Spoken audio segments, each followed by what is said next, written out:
was a star among the midnight sky. All the pressure blinded me, but now I see I'm no different from the rest. You said I'd fly away, but my walls have kept me down. Now I'm lost and I'm afraid, and I'm close to hit the ground. You said I'd fly away. You said I'd fly anyway,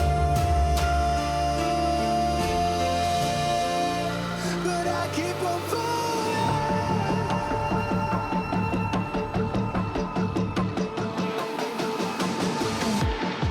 You said I'd fly anyway, but I keep on falling.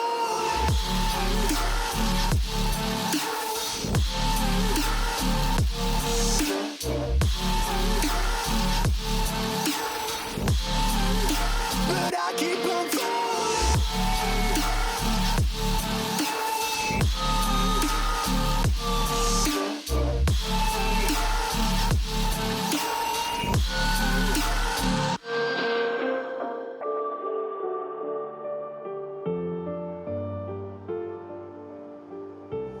We're all searching for that open door.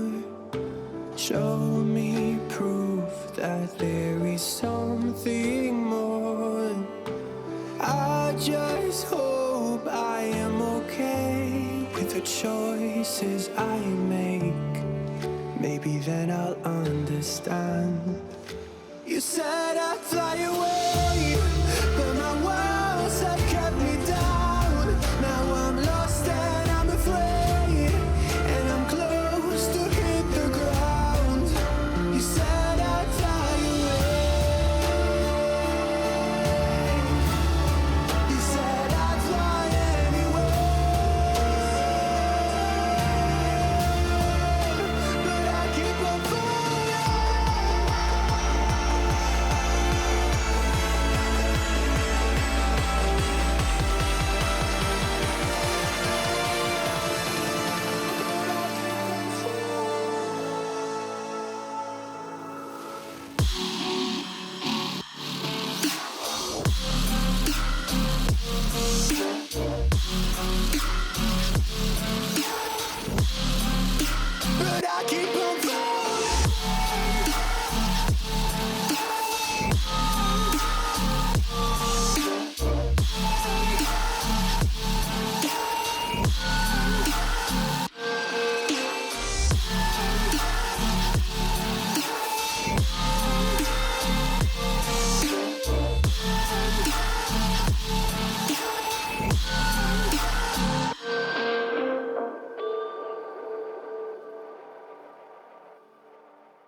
Ladies and gentlemen, welcome back to the Blitz Gaming Series. I am Swan, joined today for the first time in my casting career so far by Goose. How are you feeling today, Goose?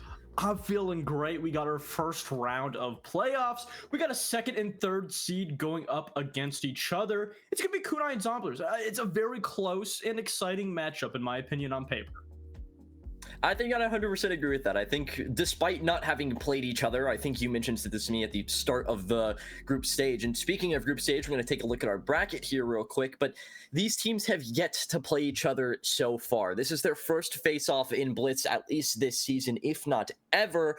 And it's a matchup that'll, once again, I think be extremely close. On paper, they are incredibly well matched, very similar teams, and a lot of their players having very similar impact across the board. And it is a title fight to go up against one of the stars of BGS so far, that being Makers, looking to move on to try and face a titan of this series.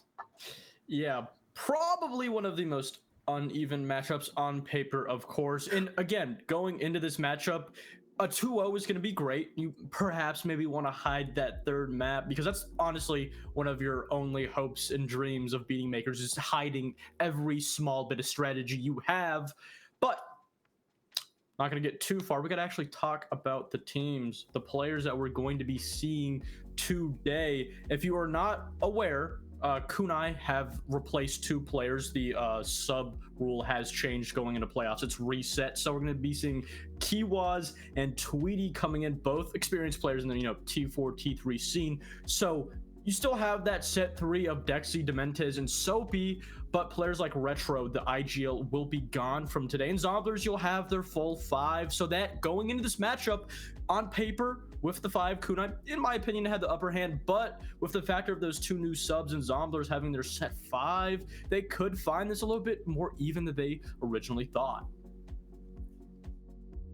Yeah, especially losing a player like Retro, who's your IGL, is going to be really, really rough. Nonetheless, it's where they're going to play that will matter as well, and how they're going to play it with this new roster. So taking a look at the map bans real quick, Oregon, Cafe, Consulate, and Bank are going to be off the board. A couple of those maps, I think personally, Oregon and Cafe lend themselves to more default teams, default strategies, not a ton of interesting things going on there, but Consulate and Bank are maps that are much larger than that, and are usually see much more complex strategies, at least in the roam game department. Moving on, we see them then pick up Clubhouse, a map which I think is in kind of the same boat as Oregon, of a map that a lot of seasoned teams have played. It's been around forever, even with it being reworked a while ago. It is essentially the same map it will always be, making it a very easy map to play, especially if you have two subs on the board. Zomblers map pick's gonna lend over to Chalet. We're gonna take Skyscraper and Border off, and then you were very excited about this, but if we make it there, our decider will be Nighthaven. Yeah, and to be fair though, that is a Kunai pick, and I'm a little worried about it because Nighthaven, it's a very big and disconnected map, and removing not only two crucial players but your IGL on top of that, it may make it a little bit difficult. But nonetheless, going to Clubhouse, I think that's a very first good map for them, especially not only just as a team for the entire series, but to really set the tempo, get used to playing each other, because this set 5 has not played a game day. It probably played scrims, maybe some ranked games, but this set roster going into Clubhouse has not played a game day in Blitz throughout. Yeah, and it's the idea of, you start talking about the mental of the team and how that's actually going to impact the game itself. Even if these individual subs are incredibly good players, then it all depends on how they're going to function in a game day setting, especially with this level of pressure mounting in playoffs. Nonetheless, though, it looks like we're actually going to see that in action as our first map is going to start. Kunai starting on the defense for Clubhouse here.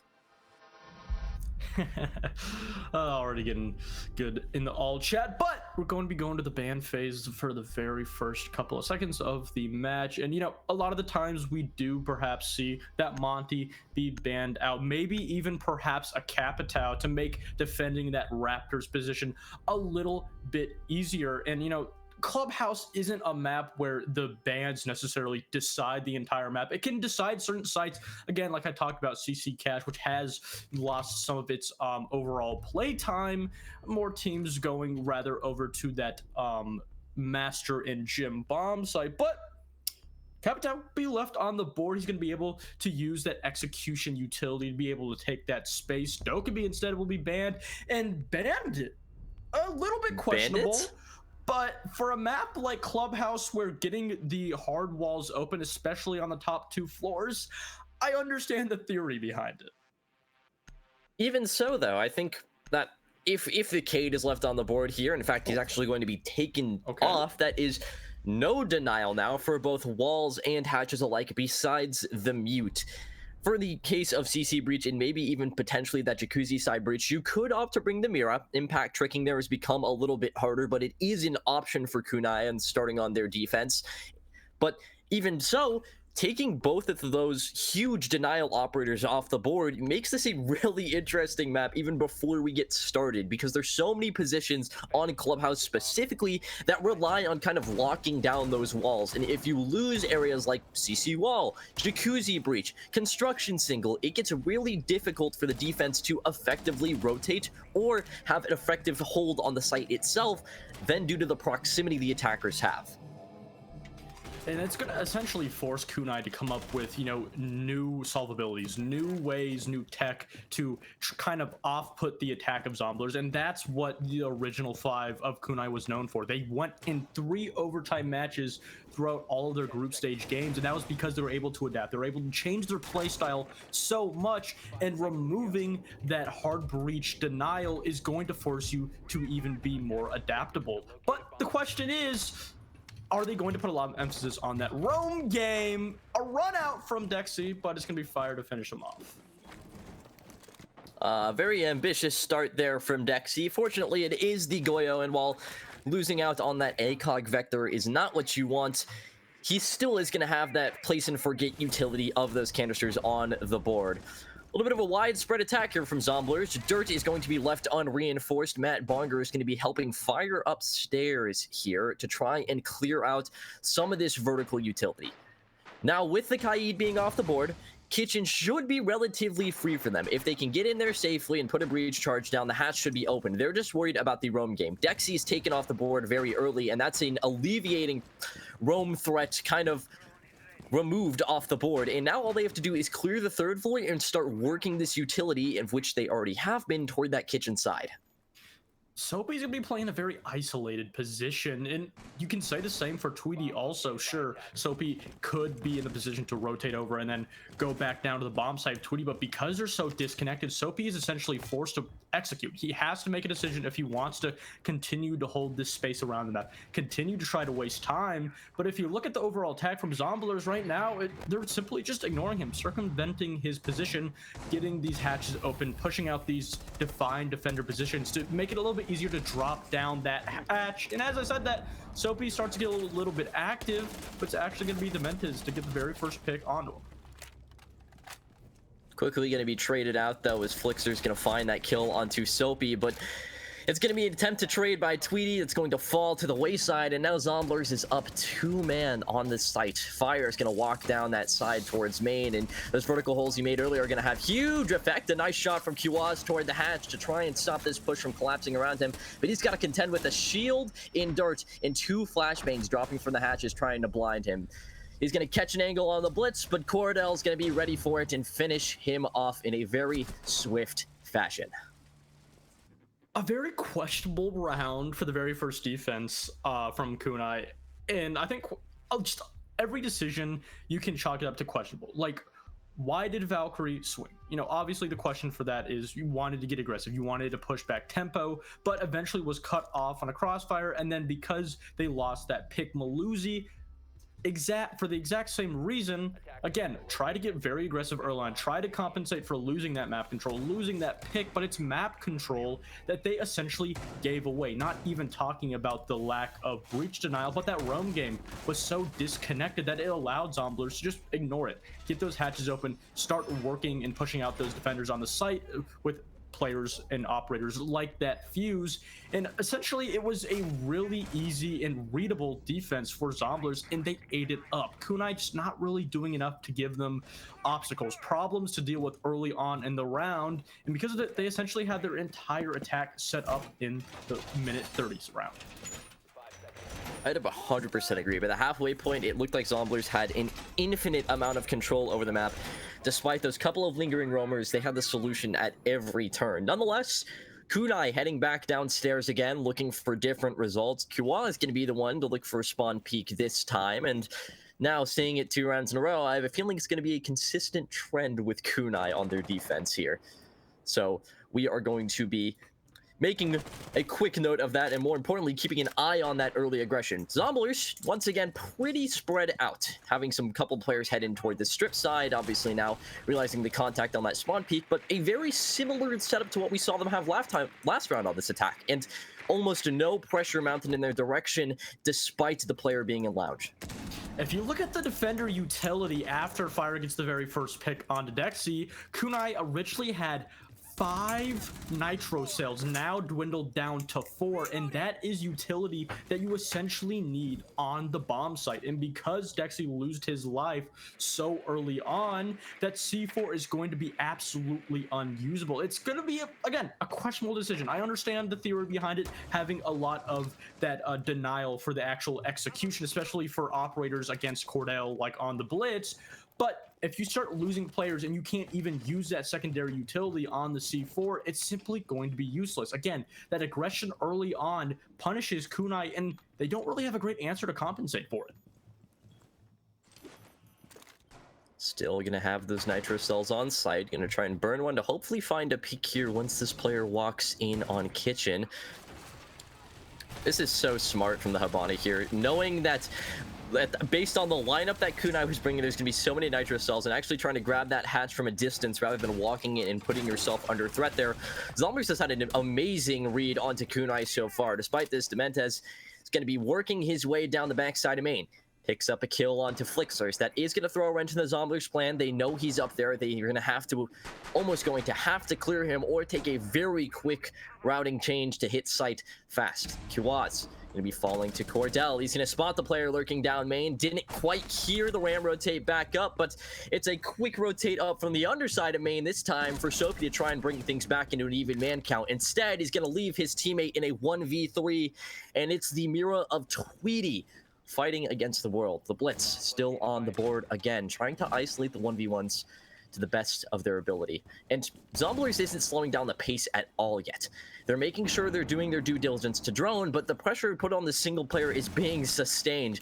Connecting some shots with the ankles of the Blitz, turning around to try and avoid him. Cordell's gonna ADS, not quite able to connect the shots with the P12 when they're dancing around this doorway, dancing around this black mirror in an attempt to hopefully take down this rectangle that is preventing him from defending the objective. Should have heard the player rotate back AK. If he hasn't, it's going to be disastrous. Flashbang lands right on top of him. Still hasn't found the Blitz. Finally able to take him out. A war of attrition that's going to fortunately end on the side of Tweety, but he has no time, and a crossfire from Zomblers is going to finish him off. A textbook, very similar round from Kunai on that defense, getting aggressive early on, then forcing the trades after losing the very first pick. And Zomblers, again, that very first round I talked about how it was so, not necessarily free, but easy to take, you know, having complete control of the map at around that minute 30 mark, and then just having to deal with 2 very aggressive roamers that got over aggressive, overexposed their position, and were able to be easily dealt with early on. And then eventually you would expect some players from site to swing up, try to compensate and get that pick. And not only was it readable the first round, but then doing the exact same thing is going to make it even easier for Zomblers to predict. That basement bomb site is going to result in absolutely no success for Kunai. So they're going to tell themselves, we need to go back upstairs. We need to go to that master and gym bedroom, try something out a little bit different, because clearly that basement isn't going to work. But the bomb site isn't what needs to change. It's the overall theory. What Kunai is bringing specifically to this early to mid round that needs to change. They need to, if they do decide want to get aggressive, maybe compensate it with a little bit more info. Try to deny info, rather, from Zomblers to maybe prevent them finding out their positions early on. But for the very first 2 rounds, it's not exactly what we saw. I think as they head upstairs here, the roam, in theory, should be fine, but every single roamer, you said it perfectly in the first round, is super disconnected so far. It feels like every time an aggressive play has been attempted by Kunai up to this point, it's been this like solo hero play of, oh, I'm gonna go swing and maybe get a pick or two and then we'll be back in even man count. But Zomblers has been so attentive and aware of the re-aggression that Kunai's trying to put on the board that it just hasn't come to fruition whatsoever. Zomblers now, as they start attacking this top floor, are going to open that Jacuzzi breach very quickly. They do not have the Ash, although they do have the Ace, so this mirror window is a little bit safer than it would be had the Ash been on the board, but nonetheless, it is going to be a large barricade put in their way. Zomblers consistently doing this in their attacking rounds so far, just spreading out and waiting for a pick or a rotate from Kunai before advancing any further. Kunai changing up their roam game, putting a lot more emphasis on using that utility on the off-site positions rather than just a couple of isolated roamers, and this does give essentially a little bit of a problem that Zomblers have not dealt with this entire map so far. So they're in a little bit of a finding phase, finding out a way, an avenue into the site, finding the gaps onto the defense, which has slowed them down a little bit, but Kunai, they're starting to get boxed into this bomb site, and the crossfire is going to work out for 2. I don't know what Kuwaz's idea there was to jump over, but it's going to be disaster for him and the rest of his team. Despite that play being a solo play, it seems the rest of Kunai has fallen apart as well. Dexy going to try and bring things back. Demendez going to be finding a player on main, swinging that should be the diffuser down in sight, but he's still got 2 players to find. One outside the windows there, and the other still all the way toward the CC breach. Demendez going to be good for 3 now. Nice little headshot onto fire there, and he just has to isolate this last player of Cordell. Not a lot of information should be brought to him. The shots are going to reveal Cordell's position. There was going to be a drone on him there, though, and I don't know if he wanted to drop, but it's going to be the reality of his situation. The flank drone should be spotting him out, and he's grabbed the fuser, but instead of planting, he wants to cut off this walk-up back main, and Demendez is not quite going to hear him, and it's Zomblers with their 3rd round in a row. The overall problem with that Kunai defense was Zomblers found a system. They found a formula where they could essentially crack the defense of Kunai and essentially push them into certain positions and then get them to react. Zomblers rather, just kind of taking certain positions around the map and then eliminating the possible positions for Kunai. And eventually Kunai, because they were so condensed, because they had no room to move, whether it be around the map or the bomb site itself, they were forced to swing. They were forced to get over aggressive to try to push back the attack, get aggressive, and perhaps even get a pick. But Zomblers, they were ready. That's exactly what they were trying to force Kunai to do. And I think you can really chalk up that first entire defensive quarter of Zomblers just had complete control. There'd be in the game plan, the drone phase. Every time Zomblers made a mistake, every time Zomblers made a decision, it was Kunai the one reacting. Yeah, and I don't think they did a great job either of really disrupting the Zomblers attack. Sure, their idea of disrupting the Zomblers attack was, okay, we're going to go fight this area and hopefully get a pick, but sometimes it's not about even securing the kill, but more over playing for your life and just providing that pressure onto the attack of Zomblers, of making sure that there is a looming threat rather than a present one directly in their faces, because some of the most impactful roaming moments we saw from Kunai was when they were a little bit more patient and snuck up behind Zomblers in those in-between moments in the mid-round that you were touching on earlier. Nonetheless, though, gonna be hitting a swap here as we are playing a 3-3, and it's now Kunai on the attack and Zomblers beginning their defense. And Kunai moving at a similar pace so far. It is going to be the basement site, although they want to clear these roamers upstairs from Zomblers as they open that CC breach early and are starting to gather some information. I wouldn't necessarily say moving a little bit slow, but Zomblers, they're not really giving a whole lot. There's a lot of map control that essentially you can take, like the position over by CC that they thought was free, but Matt Bonger's going to be playing in the position, but Quaz, he's going to have a little trade back, and it's going to be Cordell, though, not only to cut him off, but get another one. These crossfires being set up by Zomblers keep continuing to punish Kunai and dwindling down that man count. Fire is going to grab one for himself on this bathroom side. He's pretty much pinned in this corner by Demendez, but this is where the Zomblers role has been so effective. They've had supporting players every single time fighting this master doorway. Even though he's on low HP, he's not scared at all, and Cordell's going to be there to support him once again. Double up on the roam, and now it's all left to Tweety on the site. With 2 players being off site, I'm not sure if there is a ton of presence preventing Tweety from just walking in and planting. There is a player in blue right now, but it should be more than enough real estate on the objective itself for them to just walk in church. Downs the player onto generator. Prone behind him on the blue stairs, though, is going to be the Vigil. Crossfire set up from Armory as well. He's going to snake in through the door, except he's going to miss the player that was shooting at him earlier, and it's going to be a third for Cordell on Tweety.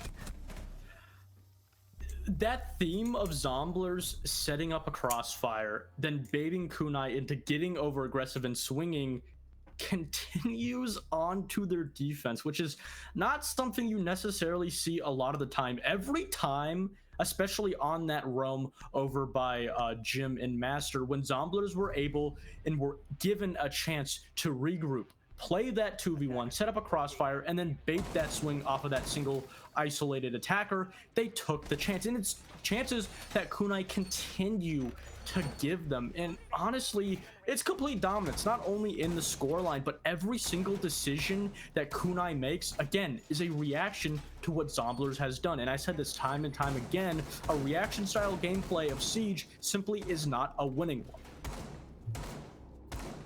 Not a lot of proactive decision making in the slightest. I'd agree. I think that Zomblers has set the pace and tempo of this game consistently. On their attack, it was this kind of tiered attacking setup of, okay, we're going to gain the information, we'll start opening the vert, re-drone everything, make sure the roam isn't coming out, and every time Kunai handed over a couple of picks. So overall, the Zomblers have been dominating this game, and as it seems, are going to continue to do so. Their roam was super connected last round, and no matter Kunai's efforts to dislodge them from a position, it was immediately traded out for almost nearly double the impact. I think it was a 1v3 by the time that round was over, and it was Tweety attempting to work the vertical by themselves. Kunai going to start making their way on the CC side, though it's not going to be reinforced. Should allow for some pretty quick entry, as they do have some ground to make up to hit the site of Jim and Bedroom. The good thing for Kunai here is, even if they do essentially get what they need that 2-4 scoreline. If they go back onto their defense, they can immediately go back onto what many consider the more successful, the more win rate side of this map. And it's not the best thing, though, because the problems aren't on the sides. It's not on the map itself. It's on that communication. It's on what seems to be a lack of guidance, a lack of overall, hey, let's push this one point in focus on here. The problem on this attack specifically is it looks like Kunai are focusing on too many positions. This round, I was about to say they were doing pretty good, but they lose the very two first picks simply to not, again, droning these crossfires. It's going to be disaster, it seems, on the side of Jacuzzi, but for Kunai, there still is hope for them as they make their way towards CC. That hope is going to dwindle as Flixer's going to rip the head off of Tweety. Kiwaz trying to bring things back a little bit, finds the pick onto Cordell. Now it's an even man count thanks to Soapy swinging in from the CC side as well. That's plenty of utility cleared. They just need to get the diffuser back in their hand and regroup. If they can reset here and formulate a plan on what side they actually want to hit together, they do have a pretty fair chance of being able to win this round.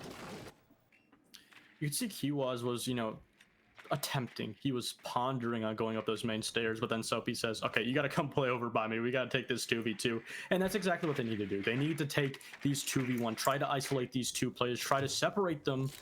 But Kiwaz, he's going to have to rotate over if he wants to support his teammate, potentially even set up a crossfire. They have a little bit of information, but they're going to have to play the trade game. And Kiwaz on such low health, it's going to be so difficult. Yeah, on about as literal as you can get, 1 HP. He is going to be struggling to survive here. Pre-fire comes out from Soapy onto the Frosted. Kiwaz, despite that low HP, is going to work the other side to perfection. The drone on that man, since nearly the middle of that round, he alt-locks across the entire roof to drop and find that pick. So honestly, great work and some heads-up thinking there from Kiwaz to be able to not only isolate that 1v1, but then survive it on 1 HP. I think that is one of the rounds where Kunai, they finally find a round they can win. That's all you need, especially when you're down 0-4. You simply just need one round win. It's like in basketball, when you see the ball go through the hoop, all you need to see is something that translates into success. And throughout the entire first map of Clubhouse, Kunai have had a really big problem on that communication front. In that round, in that 2v2, the communication was on point, relayed with those drones pinging those last two defenders. And to be fair, onto the side of Zomblers, they did essentially isolate themselves, putting themselves into two separate 1v1s. But at the end of the day, Kunai, they saw what was in front of them, they took advantage, and they played it relatively well. Going on what is going to be the last round of this first half, Kunai, they absolutely need that 2-4. Don't want to go down 1-5. Sure, you do have that defense, but it's not 6-6. Zomblers taking a note out of Kunai's book there, trying to spawn peek that garage side and get a cheeky little one tap before rotating off. And they're going to be heading upstairs towards CC. This site, for some teams, is really difficult to defend. It's especially with the lack of denial thanks to the bans that we've seen happen before this map even started. Holding on to that CC breach, as well as even just that construction side as well, makes it really dangerous for the Zomblers here to ensure that their site isn't going to be cut in half by the utility that Kunai is bringing. They have the ace, they have the thermite, they have plenty of utility to try and make that work.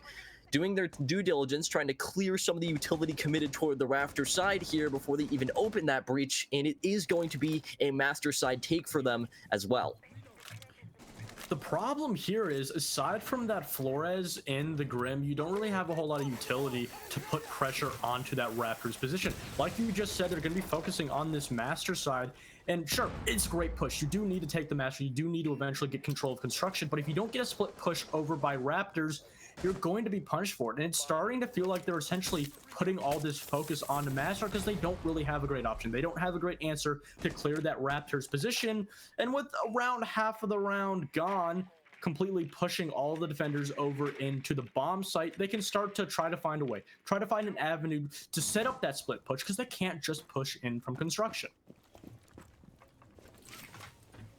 That mirror window is going to make that even more difficult, but it honestly looks like they're trying to force the issue here. There's 3 players still rotated over here. Potentially, you could hop in that server window, but that is a risky gamble that I don't know if Kunai can afford to take.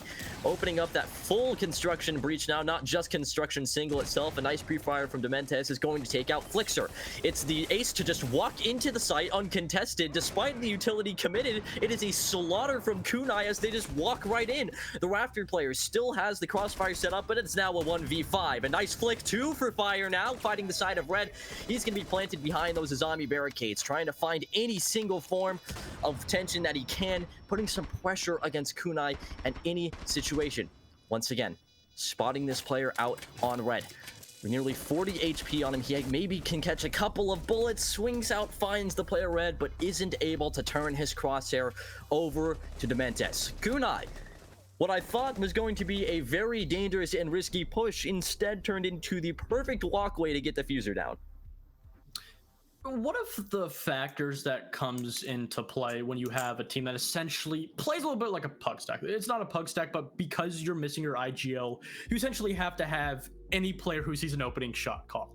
And the problem with that is a lot of the time, players only find success in those hot situations. We saw the only 2 rounds were close to sight. A lot of the decision making didn't happen on that roam game. Round was won in that 2v2 on site the round previously, and then they just had a really quick hot push into the site trying to catch the defenders off guard, which eventually they did. And I think that's a specialty that they need to continue playing into unless they can find success on that roam clear on the attack later on. I think the roam game has been a consistent issue for Kunai, so it was really kind of hopeful to see how it worked for CC there. With this roam game removed and with this component not being as impactful from Zomblers, who's had a very strong presence on the roam this entire defensive quarter for them, not having that be a consistent issue kind of shows the quality of an attack that Kunai does have the ability to create without that pressure. Despite it being a little bit of a rough push from that construction side, a little jagged around the edges, they made it work. They saw the gap, they walked right in, they were playing their trades and setting up those angles to make sure everything was going to be held for that walk-in, and it worked out flawlessly for them. So hopefully that is something that we can see more of them if they make it to their second attacking quarter here. But now it's coming back to solve the issues they had on defense as they head to the same site they just won on the attack. I really love the operator lineup because it's just simply so easy to read as a caster. Zomblers, or Kunai rather, read that Zomblers, they may play into somewhat of the exact same thing. Kunai realizing that their roam game, whether it be on clearing on attack or if they simply have to play on the defense, is not going to be the best. So their decision is to bring operators heavy on that off-site or close to site position. Bringing that mirror simply just to either deny wall, gain sight, paired with the zombie, and then you also have the castle to simply just waste time, deny walls, and then you have the clash to simply just push back, try to slow down the tempo, and then you have the warden there for when they actually start to execute onto the site. Kunai, they're essentially saying that they want to play in that site execution. They want that 5v5 in the last 30 seconds, and they're trying to play into what worked in the last 2 rounds. About a minute into the attack here. It should be just finally getting this CC breach open. A lot of pressure thanks to that mirror window, but even though they have it open, I don't know if this will be the final entry point for Zomblers here. There is so much pressure. They don't have a ton of utility to try and clear that Rafters position, despite committing the air jabs. But if you're Zomblers, I don't know if you want to commit those air jabs to Rafters or instead worry about the roam that Kunai had. We saw the castle downstairs of Dementes playing in near stock, trying to look for a position to potentially come up to the stairs behind the Zomblers. So there is plenty of roam game to worry about still. Nonetheless, that breach is going to be open, but it looks like a shift toward this backside take of Master anyway. Zomblers, they've read that it's kind of free. Kunai's decision to actually try and deny the map control, deny the time, is not a roamer, no defender utility, but simply barricading every single door in Master, hoping it wastes just enough time to force them to actually execute onto the site. And if you look at that clock, the 6th man for the defense, it's starting to work in their favor. The clock is starting to tick down. Zomblers getting a little bit inconsistent, not choosing a specific avenue to actually attack onto. And Kunai, their game plan, it's worked out. Dementes going to be in a little bit of a rough position, going to be split between 2 angles. Flixer is going to catch him from behind. And now, even though it's 40 seconds left on the clock, 1 pick might be all the Zomblers need, especially with that looming threat of the roam removed. You've now opened up an opportunity to maybe push up red here. That is another point of pressure to put against Kunai. The Clash doing their best to shut down this construction side tank. The rest of Zomblers looking for an entry point anywhere across the map, because 15 seconds left on the clock is not the number that the Zomblers want to see. You're going to have to make a move eventually, and with that construction breach going to be open, it looks like it's going to be a direct hit that Kunai did as well. 2 nitro cells, 3 go out, but instead it's the guns of Kunai to rip apart the Zomblers one by one. The game plan of simply not only forcing Zomblers to attack in that last 30 seconds, they got 15 to 10 seconds, and every single small factor of that round was turned into the favor of Kunai. Again, that warden taking such responsibility, being right in the middle of cash, exactly the main attacking point for that Zomblers execution, worked out perfectly. The flood of that flashbang utility simply was circumvented by those glasses in, was a huge contributing factor to why they won the round. But going back down to a site like basement, you're going to have to put emphasis back on to the roam. You're going to have to deny time for Zomblers. You're going to have to slow them down as they clear the other points around the map, so they can't just choke you and push you back into that bum site and kind of just put you in a bottle and blow you up. And the roam was a consistent issue for this site, specifically for Kunai. And it wasn't even that they were roaming in the wrong spots or it wasn't played out correctly. Zomblers just got so much map control so quickly that even if the roam wanted to play together, they were going to get picked off because they had no opportunity to rotate out. There wasn't a single safe haven for them, just due to the pacing Zomblers took at securing the space because of what the goal they were trying to achieve. They wanted to have those vertical holes open. They were bringing the Ram specifically for that reason, and as soon as those players were set in position, it made the roam game incredibly difficult for Kunai to capitalize on. So hopefully keeping those roamers a little bit safer, as Zomblers is looking, based on just their operator lineup alone, to have a very similar idea here for this basement site once again. And if you look at the overall operator lineups, aside from Dementis on the mute, a little bit questionable, he's the only roamer. All 4 other defenders are going to be downstairs. How does he win that? What are you looking at, Cortez? Cortez, by the way, not Cordell, totally. Nonetheless, I'm a little bit awestruck too.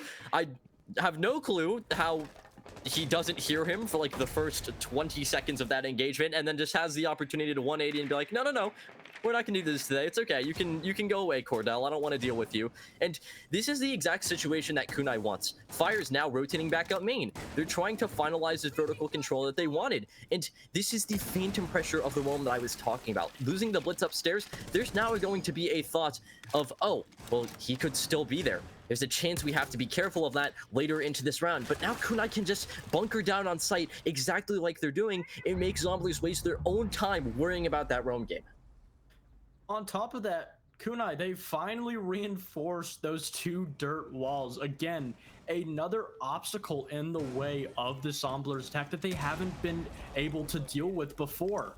Not only are you being slowed down by different situations, different utility, but you don't know how to deal with it. You're going to have to adapt onto the fly, and this is exactly what Kunai want. And on top of that, they have the man advantage. They forced Zomblers to attack onto the site in a 5v4 with all of that execution denial on the mute, on the smoke, with the warden paired with the line of sight set up by the Mira. It's a replication success. So we're approaching the final 30 seconds of this round here. Zomblers has done a great job of opening that vertical play, trying to secure those hatches to make sure that they're open, but I don't know if they're going to have the time to capitalize off of them like they want to.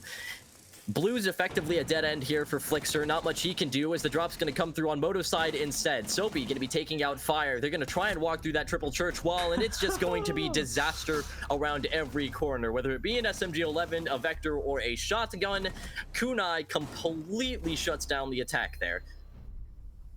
A couple of rounds ago, I made a little bit of a basketball analogy saying that all you needed was 1 round win and you'd be able to understand what you needed to do. You would be able to see that formula of success. And since that round win, Kunai have won 3 in a row, completely stopping that momentum that Zomblers had going up 0-4. Kunai, not only have they found a recipe for success, Zomblers, they haven't found an answer for it, whether it be in simply dealing those picks or losing those very easy picks early on. It seems to be a mental shocker. Zomblers, throughout the first stage, were not a team known for being able to adapt, take back that man control after losing so much early on. And if Kunai, if they can continue to really pull out that problem that Zomblers had in the group stage, they can continue to turn into success throughout this entire playoff series. Kunai is looking to hopefully carry that momentum back to the top floor here of Gym Bedroom. Last time they were up here, it was a little bit of an issue for Zomblers once again. I think not having those first couple of picks, that Kunai was really aggressive at the start of this map, right?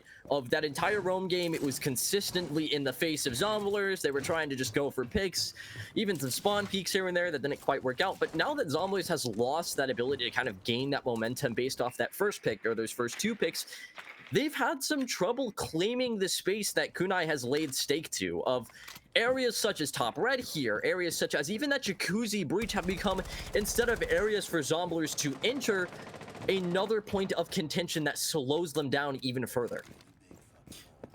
First couple of minutes, the first minute and a half of the round, Zomblers are just doing their due diligence, droning out the first floor, getting the walls open, making sure that they have as many entry points into the map as possible, putting pressure on every point that they get their hands on onto Kunai. And so far, not a whole lot has happened. All 5 players on Kunai residing on that top floor near the bomb site, not wanting to give that pick away to the roam game early on. And on top of that, you have such a heavy utility-based hold extended all the way into cash with that zombie charges, with Soapy playing on the Legion. It's going to be a very difficult situation. Fire, he's going to have to either walk up, shoot the Legion, but in turn, he gets shot by the Legion himself. He was worried about the Guma, and I'm not sure if he was hurt or if there was information on him, but a great pre-fire there from Soapy is going to start things off for Kunai here. Nearly halfway through this round, and Zomblers doesn't have much of anything to show for the amount of utility they've committed. It's been a lot of finding out where Kunai is. They're now making their way into CC, but they don't really have any functional avenue into sight, and Dementes is going to stunt that even more. Cordell off the board, losing some more of that hard breach, potentially an opportunity to shut down that mirror, and Soapy with a super long and nice angle is going to claim another kill onto Perseus as well. And for the Zomblers, this effectively leads to just disaster. You have your case down on Rafter. It is a 5v2 situation, and this is just almost completely unwinnable unless you find a miracle play. Another one, and now making it a 1v4. It's going to be Flixer all alone on that highway position. Eventually, he's going to be dealt with, and the timeout from Zomblers is eventually taken. And I think the best way we can put forth, especially looking into that last round after the very first 2 picks went to the side of Kunai, Zomblers, they continue to try to hold that crossfire, hoping that Kunai would either over-aggress or try to rotate back to the bomb side, but Kunai realizing on their defense that they just needed to put faith in their off-site positions, not rotate back too early, and continue to hold the map control that is being given to them. Kunai changing up their game plan pretty much completely differently from what we saw in the first half, but for Zomblers, they're doing the exact same thing against a completely different defense. That is extremely well put, because I think you're exactly right. In the previous rounds that they found so much success against Kunai, that space in reality was kind of handed over to them, right? It wasn't an issue of, oh, we're having to work this space and try and play these roamers and make sure that we're setting up trades and that the roam isn't going to have much of an impact. It was, oh, we've gotten a couple of picks and now the entirety of second floor is effectively free. But as soon as they're now being met with pressure, whether it be through those Azami Kiba barricades that we saw put in red, or even just 2 players playing in the side of Cash within a supporting Mira all the way back in Logi, it seems Zomblers hits a brick wall. If the space hasn't been provided to them, they're finding an issue capitalizing off of their utility to make the space themselves. I think that's kind of the main problem, especially on attack for these lower amateur teams, is when you're not given map control, when you're not giving these picks in relatively easily aggressive positions, a lot of teams struggle to take it away. You can have a relatively decent team if you're given that map control. If you have roamers and defenders get very aggressive, swing into 1v2 or 1v3s, any decent team can really shut that down, take that map control. But the problem lies in when you're not given it, and when you're forced to, as an attacking team, to find avenues, find a solution to the problem that is in front of you. And so far, Zomblers have absolutely no answer whatsoever. Heading down to the basement site for them. Zomblers is going to be returning to their defense. Saw them win the majority of their rounds here so far, and just hopefully going to be able to take the reins back of this game, because I actually missed this in the meantime, but Kunai's got a point up over Zomblers now. What was Zomblers running away with this game has now turned into Kunai snatching the lead right out from under them, and it's going to be a very connected push from Kunai once again, trying to work this top down. They know the Zomblers roam is strong, and now just working together to ensure that it's going to be spotted out, and if there is a threat of the roam, dealt with nearly immediately. It's gonna be Fire being paired up with Flixer. As of right now, completely untouched and all alone. Being supported by Matt Bonger, Dementes, he's going to ring out this blitz to potentially either push these players down or maybe even get a very first pick. But it's Fire to get over aggressive. The top fragger for Zomblers loses the very first pick and try to hit side a little bit early, but they actually have complete control of it. Few picks are going to go to the wayside of Kunai. I say a couple, but it's once again a slaughter of Zomblers left, and stranded on box 1 is going to be Perseus, and site was effectively just handed to them there. As soon as they had that execute set up, they got the information game, saw a couple of players off site, and said, you know what, it's just time to hit the go button. Throw a couple of candelas, walk in dirt, and more importantly, keep our guns up to absolutely rip Zomblers apart. I'm not sure if a single trade was found there as the chaos started, and Kunai, after one pick of another, had Zomblers falling like dominoes. a huge sight hit from them, and I don't know what happened in the mid game, but Kunai looks effectively like an entirely different team. I am so happy because I was getting really worried that losing those two players for this first round matchup was going to be a complete downfall for them. Going to be losing 0-2, going down. They looked like they had no communication. They had no person saying, we need to take this space, we need to do it this way, and we need to do it now. But after those first 4 rounds, after they won that single-handed round, that adaptiveness, the cohesion as a team that we saw in the group stage from Kunai, why they had so much success and were able to get that second seed, completely turned up. And for the side of Zomblers, again, I talked about it earlier, their game plan has not changed whatsoever, and they've not been able to adapt at all, and they're being punished for it right now. Again, I talked about how in the very first half, Kunai were doing relatively the exact same things on the defense, and Zomblers that are able to read into it so well. But now the book, it's been turned over, and it's Kunai reading Zomblers every single round, every single engagement given. It looks like Kunai's already expecting it. And it seems Kunai was taking the notes that we had for Zomblers. Back on the top floor here, it's going to be the gym bedroom site for the Zomblers once again. But just glancing at the lineup of Kunai, we see the Blitz being brought again. We see those Candelas being utilized, the Grimbies on the board. And all of this just speaks to, okay, we're having troubles finding space, we're going to take space ourselves. An issue that I cited with Zomblers that Kunai's taken wholeheartedly as advice that they can utilize as well. Using the Blitz to kind of be the leading flag bearer for these takes. He's probably going to move up red here to try and clear that position, which should give them plenty of real estate to get into Cashier. He's going to do exactly that. Doesn't quite run into the Frostbat. It's going to be removing this Malusi Wubwub as well, and now it's all up to Fire by his lonesome to hold it down.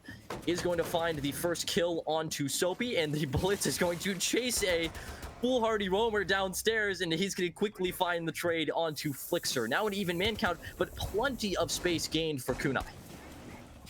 The very first pick is eventually going to be traded in. The construction has completely been vacated.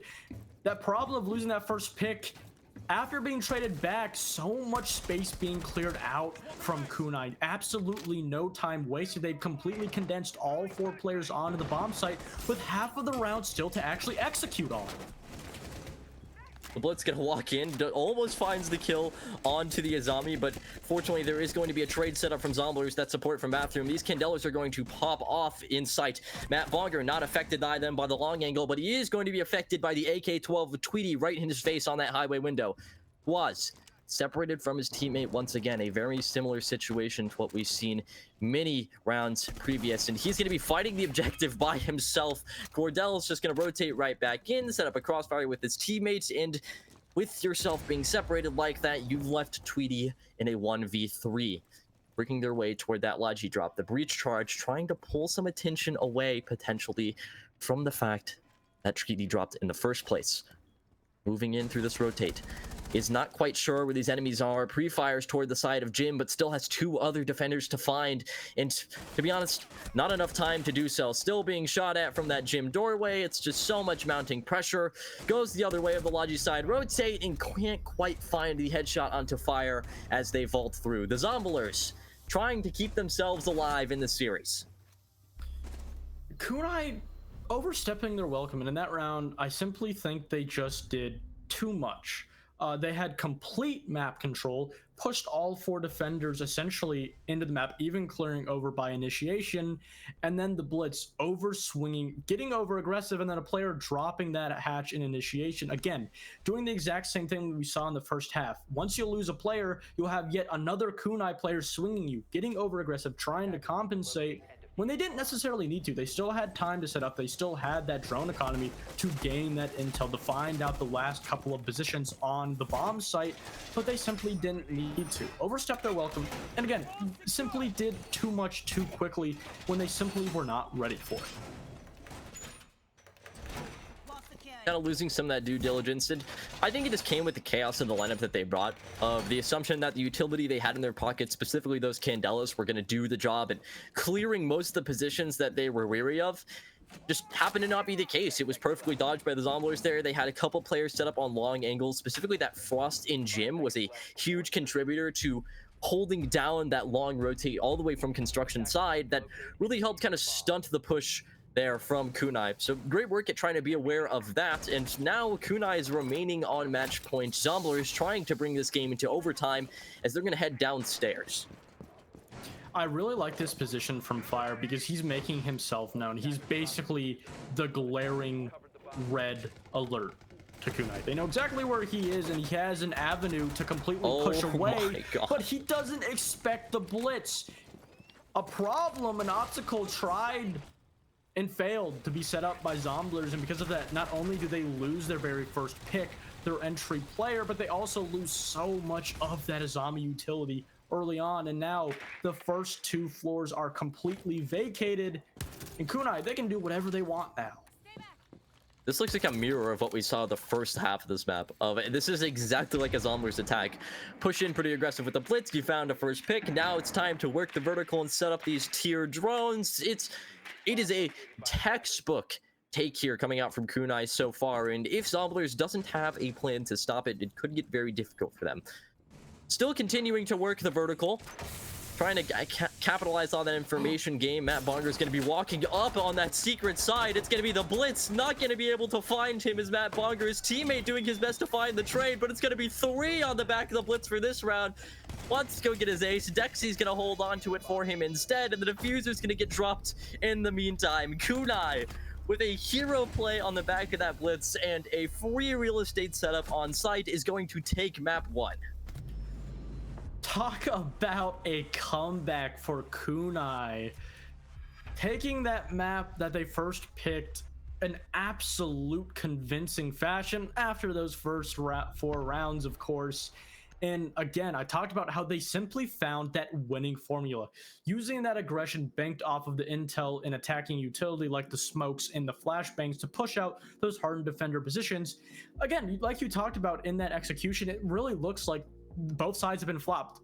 Kunai playing like Zomblers, and then on the defense, Zomblers playing like Kunai did, giving too much map control away.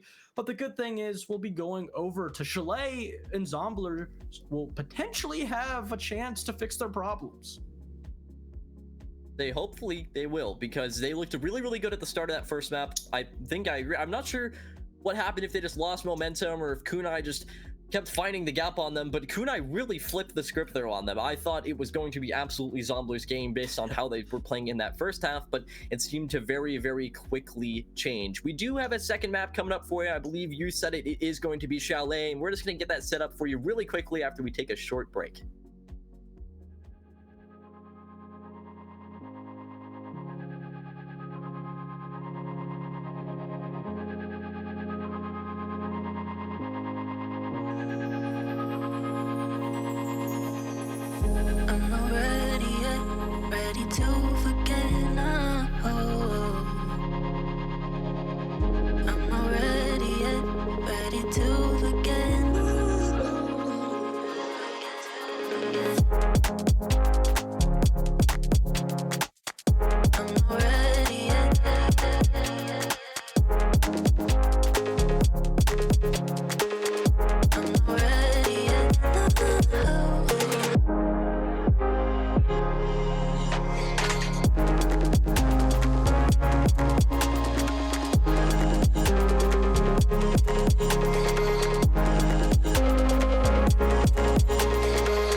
Driven in colors I never dreamed.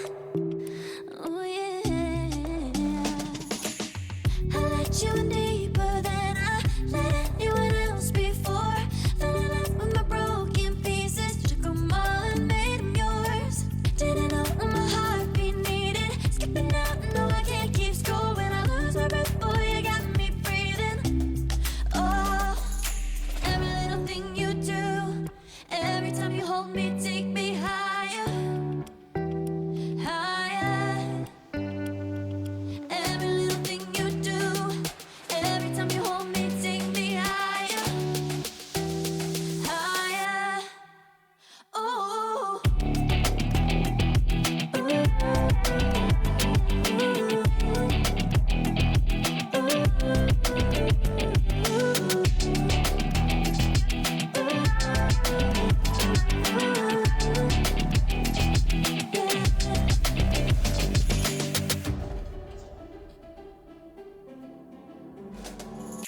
Magic.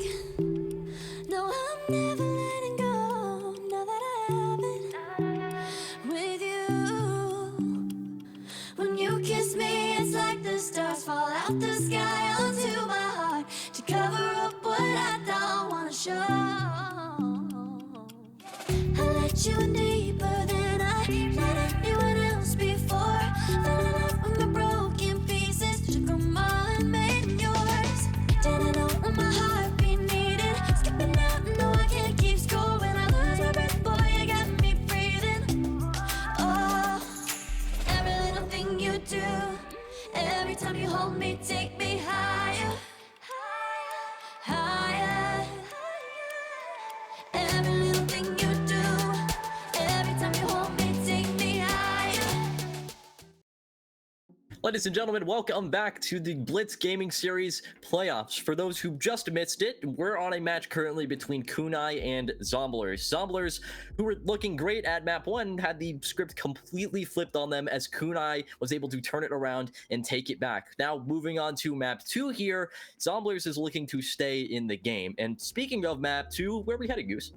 We're heading to Chalet, and keep in mind, the first map was Kunai's map pick. Now going on to Zombler's map pick. On paper, they should have more success, but the name of the game is adaptation. That's exactly why Kunai won, and rather why Zomblers lost. As soon as Kunai completely changed up their gameplay, both on the defense and attack, Zomblers simply could not really take anything away. First half, Kunai just simply was giving away too much, whether it be map control, giving too much respect, giving away very aggressive isolated 1v2s or 3s. But as soon as they started to hold those hardened offside positions, play a little bit hard, and not give much away, Zomblers were not able to take anything away whatsoever. Yeah, we were kind of talking before this match even started about the couple of subs that are on Kunai right now and how that'll affect the roster, and for the most part, it seems that it didn't. Despite that little bit of a rocky start, as soon as Kunai kind of started getting into form and making sure they were completing all those due diligence things that you have to on your attacking halves and your defensive halves of playing a little bit more patiently, they looked great, like an entirely different team from the start of map number 1. And eventually, obviously, like we talked about, were able to convert that and close it out into a map win. Once again, though, was their map pick. Clubhouse is a little bit more of a stock standard map that's slightly more default, kind of speaks to the quality of some more pug stack like teams like Kunai may have. So as we start our game on to Chalet here, I'm interested to see, with it being Zombler's map pick, how they're going to be able to hold on. I think Chalet, especially a lot of, in those offside positions, on the attack, you are forced to really take that control, get those opening picks. There's not as many great openings or positions for defenders to really get aggressive. You're going to, as the defense, have to use those offside positions. Use a lot of that defender utility to deny time and deny positions around the map from the attack. And forefrontally, it's going to be a problem that Zomblers are going to have to deal with early on, which is why I love that they're on the attack. They can really proc and pro try to deal and solve this problem early on, rather than letting it come up later on into the series. Did you just say proc and pro? I did. All right, he's standing on business today. He is standing on business. Proc and pro is now the phrase of the day. Speaking about the bans here for a second, though, it's actually a mirror image of what we had at the start of last map. The exception now going to be the Azami taken off the board, which makes sense for a map like Chalet, especially with the impact she had on areas like Cache and CCTV last map, areas of Rafter, of course. It was huge impact utility that really honestly slowed down both teams' attack, as well as the castle doing the exact same thing of becoming an issue and kind of disrupting the flow that the Zomblers wanted to look for, specifically on their attacking half. So a very expected ban here coming for them as well. I really love that castle ban because not only does it really enable Zomblers on paper to take that control really early on, but it's simply a ban specifically to Chalet. Chalet, especially on the top 2 floors, is a map with so many windows, so many doorways where you can hold crossfires, and guess who that favors? Like we saw in the last matchup. Zomblers, they're really relying on those crossfires, trying to catch those defenders rotating off those offsite positions or roams back to the site that we saw Kunai absolutely shut down, not give them whatsoever on the defense. It's going to be a problem. It's going to be maybe showing up a little bit more that Zomblers could perhaps take advantage of. Going to be heading to Kitchen and Dining for their first sites. This is not typical in the slightest, at least from what I've seen. A lot of teams opt to head to the top floor first, either that or they flip it completely and head toward the basement. But a Kitchen and Dining start from Kunai is something that maybe the Zomblers themselves wasn't expecting, and I also don't think they're going to be expecting. Kawaz here running out of the garage, starting things off. We said that last map Zomblers thrived off of having those first picks, and it's going to be ripped away from them instead within 20 seconds of the first round of this map. Also, another little bit of a storyline point. I'm not exactly sure how long or when he did play, but Quaz, he was on Zomblers some time ago. So if he's able to end or with Kunai, win this matchup and beat his old team, definitely a storyline is really fun to look at. And the very first pick does go to that ex-teammate of theirs. And again, Zomblers having a very difficult time getting that refrag, trying to make up for losing that. And on top of that, you still have to deal with Quaz. Still haven't killed him, and he's still all the way down in basement. He's going to be doing his best here just to burn time and really be a thorn in the side of Zomblers. They're going to try and drone him out here, get that information going, figure out where he's lurking at, and with that, they've burned nearly half of the round so far. They are getting set up on the second floor, just putting them air jabs down, making sure that they can potentially remove the denial from this breach, and there are going to be denial operators on the board here, and Kiwaz is finally going to be taken out. His best efforts to roam until the end of the round and get back to site are going to be stripped away from him. Now, in an even man count, all they have to do is try and work the breach, but it's coming to a point where they're going to have to make a decision. Do they want the top floor or do they want the bottom floor? And you really do want that top floor. The vertical play onto the bomb site is absolutely crucial to get rid of from the defense. You want to take it away. You want to deny such a crucial hold, because if you go into this B bomb site, which is, it looks like that's the point of the map, the point of the site that Zomblers want to attack and try to get that bomb down, there's going to be a perfect vertical sign, but Thermite Perseus eventually does get that wall open, eliminating that line of sight. Stripping the player off those vertical angles, but he's still very much alive. Dexy can have a huge impact here, especially now that he's lurked up close to this breach. Just because that breach on the top floor is open doesn't mean that those angles are safe just yet. And with 30 seconds left on the clock, the Zomblers are entering precarious territory. Gonna be cleared out in the corner though. Takes out Dexy is going to be Matt Bonger, and now it's looking much better for the Zomblers. You've cleared some of that vertical pressure. You're starting to pressure this player out in Piano. Perseus is gonna take off the head of Dementes, and with 10 seconds left on the clock and the fuser upstairs, it's gonna have to be a hasty drop from the Zomblers, even with that man count being head intact. Tweety able to take out Matt Bonger, but still you have to drop the diffuser. Soapy finding a trade as well. It's a 1v2, and if they can stop this case from going down, it's going to head toward the side of Kunai. Too late on that attack there, not enough time to drop in and get the case set in stone. I was gonna really give credit to Zomblers for continuing to put focus and so much emphasis on clearing that top floor, but they simply wasted too much of their time, not even getting a hold of sight whatsoever, forced to flood on the last 13 to 12 seconds of the round, enabling those last two kunai defenders the perfect opportunity to catch off guard the Zomblers players, take control of those blind spots that Zomblers did not drone out. And it's a problem that is, I wouldn't necessarily say relatively easy to fix, but it's a big enough problem that you can say we simply just need to take map control quicker. It's a problem that can be seen throughout every single bomb site on the attack, and it's a little bit easier to attack than maybe a specific site problem that you had. So Zomblers are going to be able to re-attack going into the second round, perhaps maybe catch off some of those roamers, as it's going to be more of an emphasis on this basement bomb site.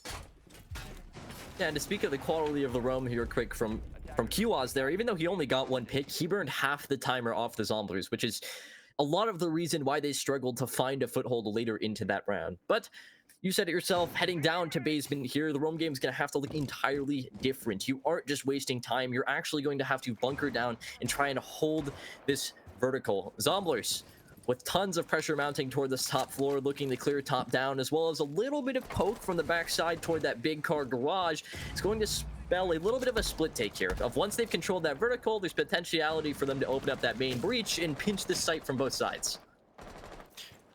Right now, there's simply a lot of problems. A lot of roamers, again, being isolated. That is a factor that we saw on the kunai defense the first half of Clubhouse. But the good thing here is they're playing so isolated, so disconnected from the bomb site that Zomblers are going to have to waste so many drones, so much time traversing this map to deal with them.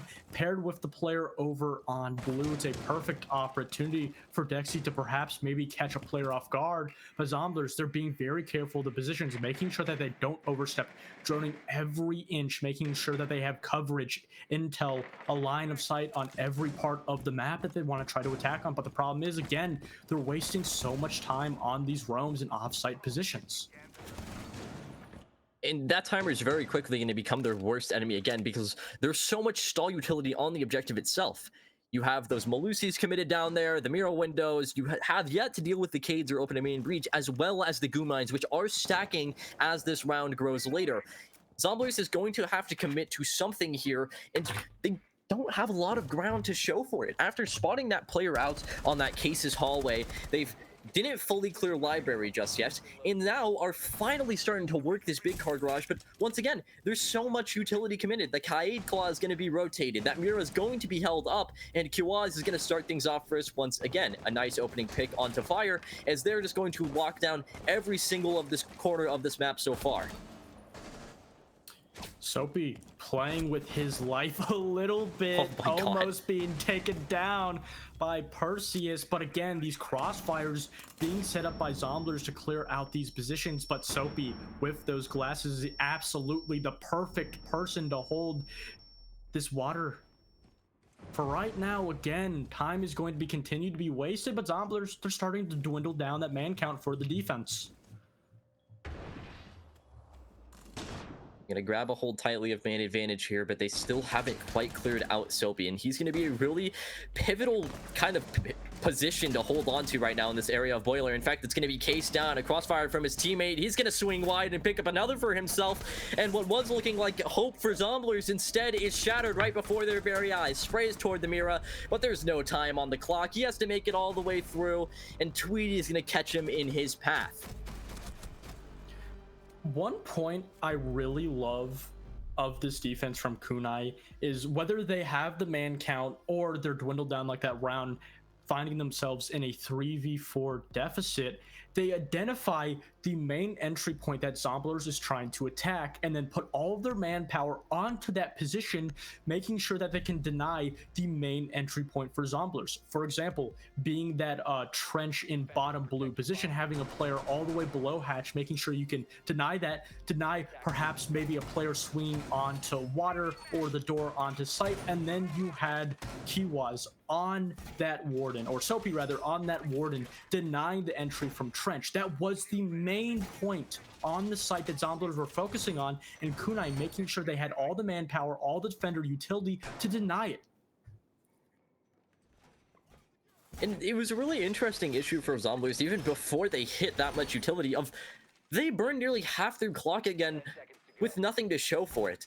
As soon as they made it up toward this piano office side and saw the player in library and saw the Melusi peeking up blue, they almost froze in the exact position. They were like, oh, well, we need to clear them, but I don't want to swing it and forfeit a pick. And sometimes if you're the Zombies, you just have to forego that early positioning and instead just try and play toward an area of commitment. And a nice pre-fire from Kiwas. He wasn't even looking at that angle before. He just heard a fire run up and it's going to catch his head. And that's going to further substantiate the issue of trying to take space for Zomblers.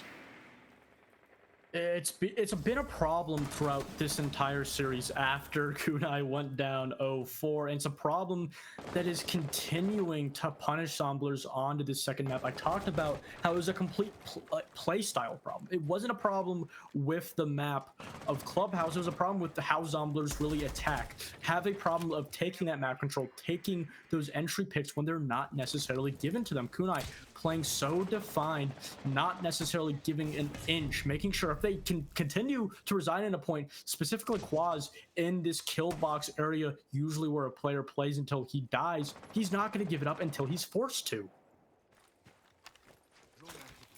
Does have the support of the mirror window, and something to note is I'm pretty sure mirror was brought a ton last map and is now being utilized this map as well. And no team has brought an Ash or a Kali to try and deal with that. A long-arm Nitro cell from Quaz. I cannot believe that made it out the window and onto that position. And he's going to even down the Nomad as well. He just can't be stopped. The Grim Reaper on this map so far has been Quaz. First on the roam, now locking down Library himself. He is good for 3 and is on for an ace again. Contact being found by Flixer on the bottom floor. Dexy's going to shut that down very quickly. And now Cordell, all on his lonesome, trying to clear the roamer that was left in the basement.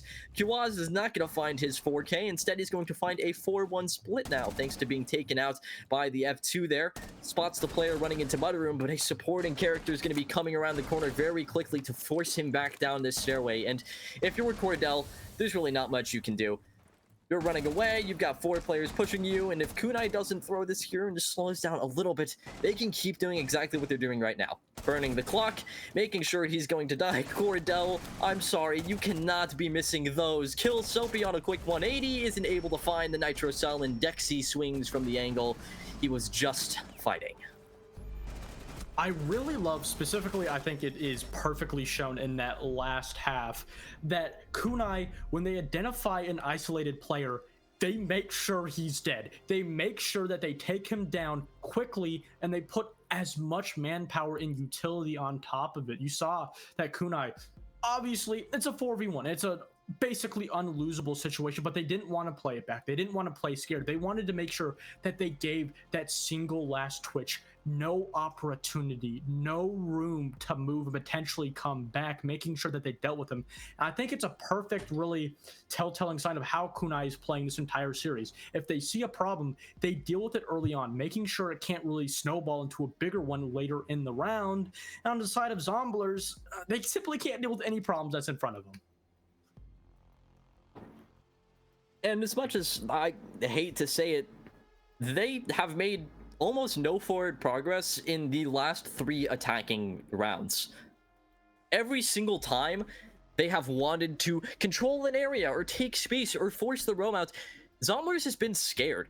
It's been very clear and evident that Kunai has gotten into their heads because they are terrified to try and capitalize off of space that they've been given or use the utility in their pockets to clear that space. And I think this also speaks to an issue that Zomblers had that we haven't really touched on yet, of the lineup of operators that they're bringing, or even just how it's being utilized. Maybe the operator lineup itself is fine, but the issue is clear as day in front of their faces.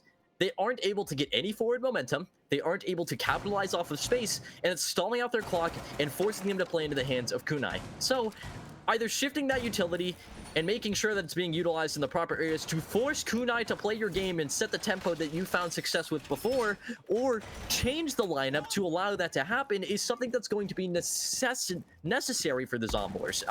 If they switch back to attack here, or moreover, when they switch back to their attacking side here, and hopefully we'll have a solution for the attack of Kunai as they start off on the top floor.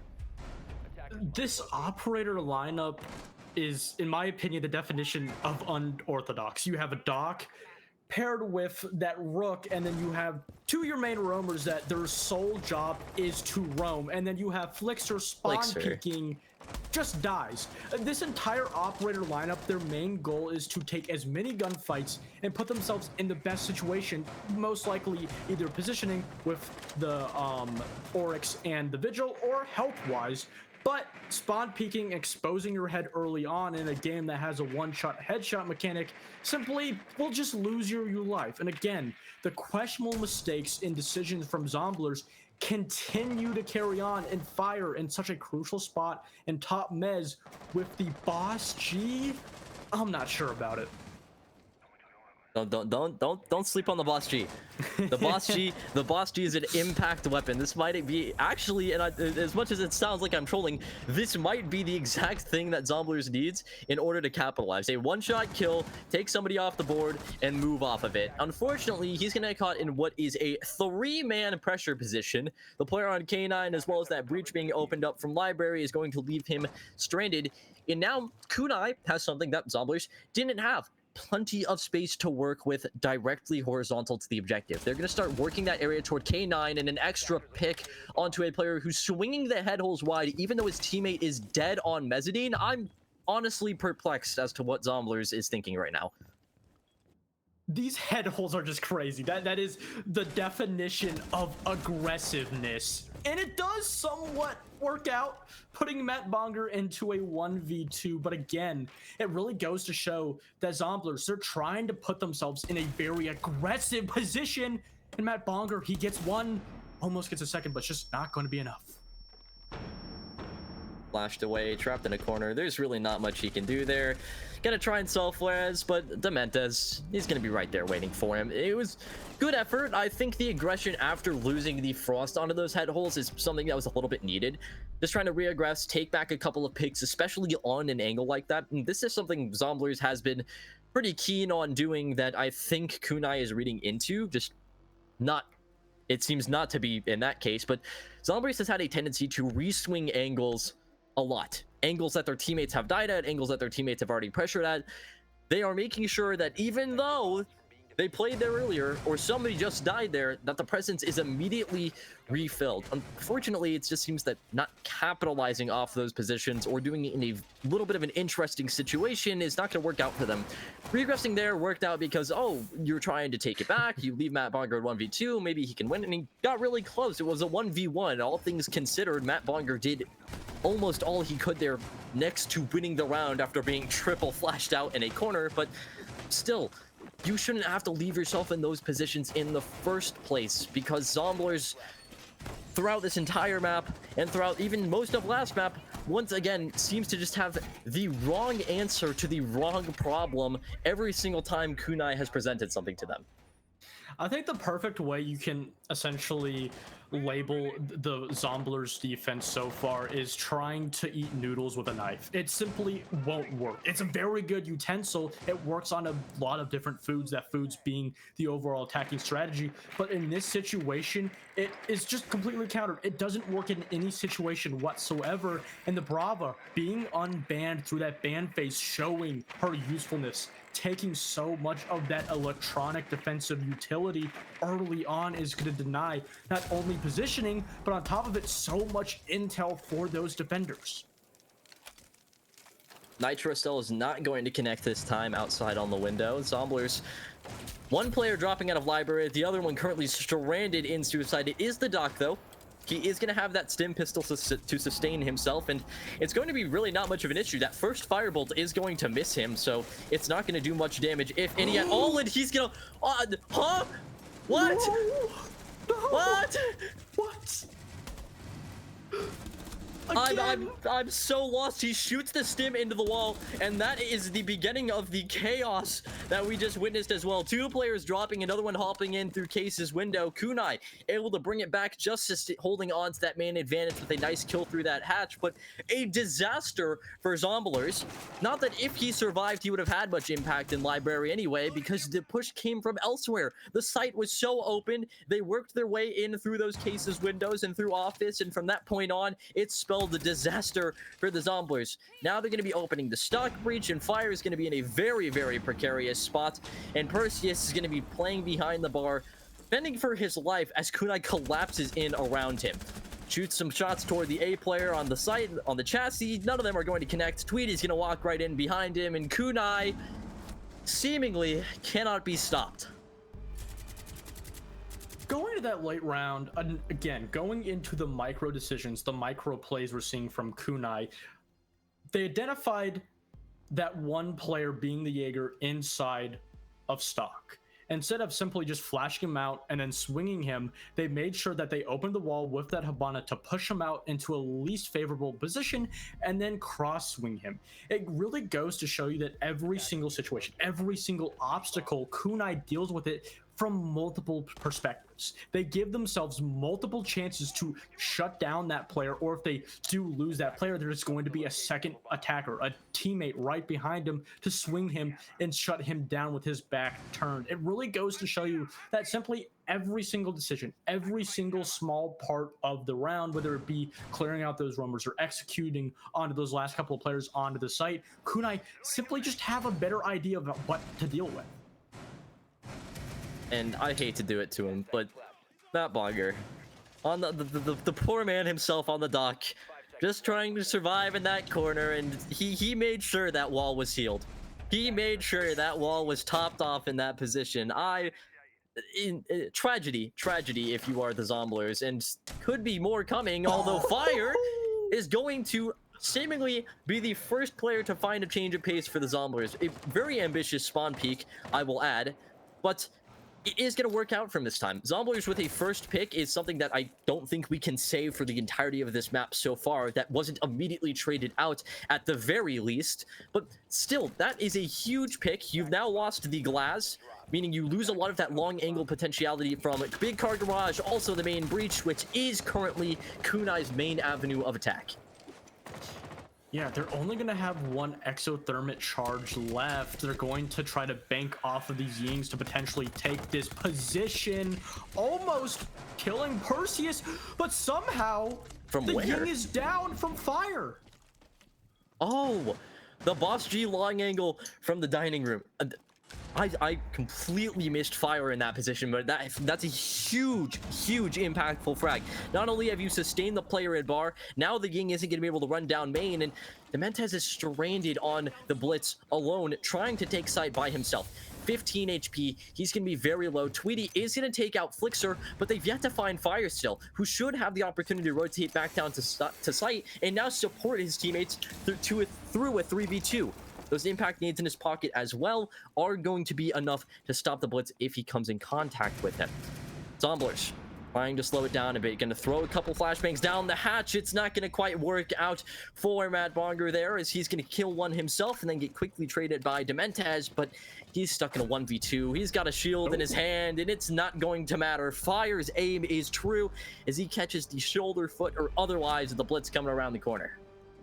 Hey, I mean, you were right. You said the Boss G is exactly what Zomblers needed. And essentially, sure, it was on that player and it was to the side of the player making good decisions, but is what won them their only round. And I think specifically, you know, I talked about throughout the rounds before, every time that Kunai, especially on the attack, identified a roamer or a player playing very aggressive offsite, they dealt with him very early on. But in that round, they had so much emphasis on really trying to essentially cheese and attack the site early on. They ignored him, and it honestly punished and was the downfall of the entire round. And this is something that's been the kind of a theme we've talked about the entire time, specifically for Zomblers, of if they can hold on to map control, they do really well. We saw it on the attacking side on Clubhouse. Once they got map control and vertical, it was literally their game. They set the tempo and were completely owning Kunai. But even on the roam here, if Fire's allowed to be alive, if you let him support his teammates over in that bar stock area and sustain that even further, it just shows you if they can hold on to map control, how effective they can be on that defense. It's just trying to recreate that magic on the attack, and more importantly, on the defense for this map as well, that seems to be an issue for them. I do think that's one of the rounds where perhaps Kunai could have essentially said, let's just see what we can get away with. Zomblers, though, finding themselves after the first half down 4 rounds, and Kunai finding themselves in somewhat a similar position. But a lot of the time, even though it's only 1 round, a 2-4 compared to a 5-1 is very different. And again, I talked about it not only going into the second map of Chalet, but now going into the second half of Chalet. Zombies, they need to completely change their game style. They need to completely change how they're approaching this map, how they're approaching trying to counter Kunai. Kiwaz getting very aggressive early on. Oh, Could be overstaying his welcome. definitely like neither, but What? somehow he's able to just escape with his life.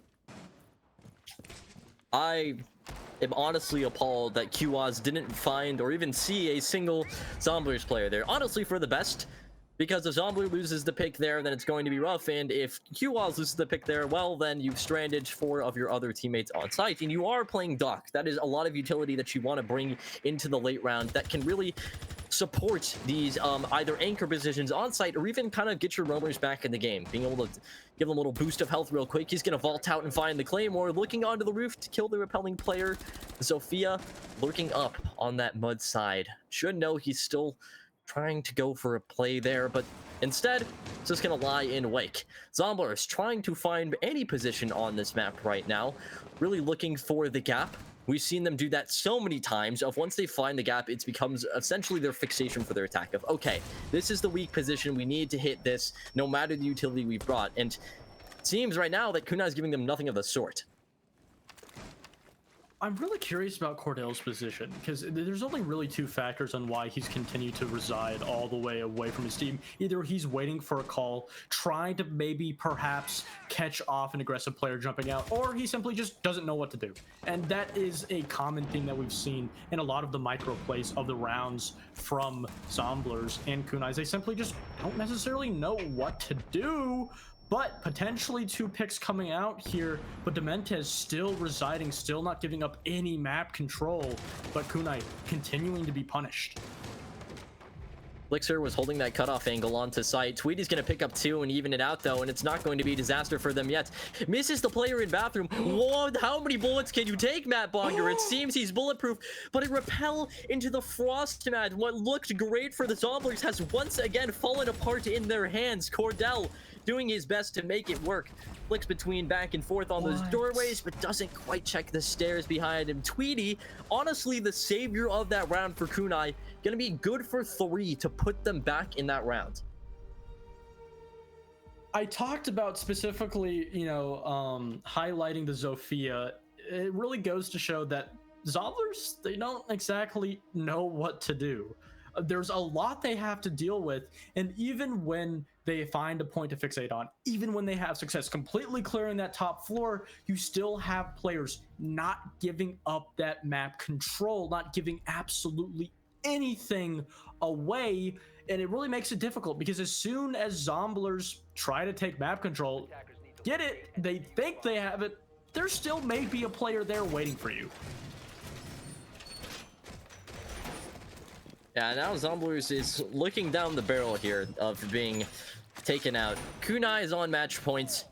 They take the first map right out from the rug of Zomblers, and from that point on, they seem really out of character. I'm not sure what the issue has been. We've talked about things they need to be doing better, talked about things that they've been struggling with, but it's just a lack of adaptation. And as Kunai heads down to the basement here, which is very obviously a site they were comfortable in, last time we saw Soapy pretty much lock down Boiler by himself, and by the time that Zomblers is ready to hit the site, it was once again in that 45 to 30 second range. The timer has been an enemy of them this entire map so far, and it seems that it's going to continue to do so unless a very large change of pace happens. And Dementez gonna be getting aggressive once more, currently leaning his shoulder out of Big Car Garage to hopefully find a pick. Nothing's going to be found, though, and he's going to be able to rotate back down to site, and Kiwaz on that Caviera, potentially finding something, but playing close to site. A little bit of a questionable position from the Cav, could be underutilized. But if you look at this first floor, it's completely vacated. No defenders from Kunai are in this position, and Zomblers, it's completely free. You can take it, you can walk, and you're not even going to find any gunfights. Zomblers, they do eventually realize this. They're not going to waste a little bit too much of time, but they're still going to have to worry about that player all the way over by Kitchen and Trophy. This is a player that you're going to have to deal with because you need to take this part of the map. And out of all players and out of all guns, it's going to be Soapy on the Boss G to just simply waste time. And this is kind of a misuse of utility, in my opinion, here from the Zomblers. They've cleared the 3rd floor with their drones, and instead of trying to work the utility they have in their pockets down toward this mid floor where Dementes and Soapy currently are, they're using it on the 3rd floor to try and find vertical, which isn't a horrible play if the site was on the 1st floor. Instead, they're now burning utility to clear these 2 roamers, and now the timer is becoming their enemy once again, and a jump out from Dementes is only going to damage the structure of this attack even further as he takes out Flixer. That's the ace gone. Any of those ace charges that were not utilized to open up breach have now fallen to the wayside. Perseus finds the trade on a Kuaz. That is the threat of the Caveira taken off the board, but still, they have so much map to work through and so little utility to do so. I mean, if you looked at that one player on Ash, just looking to see if there was a player over by Library, there wasn't. Eventually, they do find Soapy on the rotate, overstaying his welcome, and this is the opening that Zomblers need. On top of that, that hatch is going to be open, something they don't have to deal with. But again, they're going to fixate on this position over by Trench in blue, and they're going to push all their utility, all of their focus on here. And if Kunai, if they can identify that, they can essentially just stop this entire series right here, right now. Are going to be able to open the boiler breach as well here. That utility that I was talking about is seemingly finally finding its impact on site. It's going to be the Kaid playing pillar. Those Flores drones trying to force him off of that position. Should have caught the thermite on the cross. If he didn't, it could be disastrous. Trading a couple of shots back and forth. None of them are going to connect. It's 2 for the Zomblers, and now it's going to be a 1v3. Dementes has to find all of them. Spray peeks around the corner, sprays down fire. The diffuser should go down without a hitch, but he's on a sliver of HP playing this blue doorway, and with both of these players as Zomblers just posting up on pillar and holding him, it's gonna be really difficult for him to find any leeway in this round. Just trying to find absolutely anything. It's Cordell to eventually shut him down. Kunai getting really aggressive. I'd even say too aggressive on that roam, specifically the player rotating over by Kitchen, overstaying his welcome. Even though Zomblers wasted so much time, Kunai gave just enough picks for them to put themselves in a good position to essentially choke out and push those players into that blue hallway, get that bomb down, and play a relatively comfortable 3v1.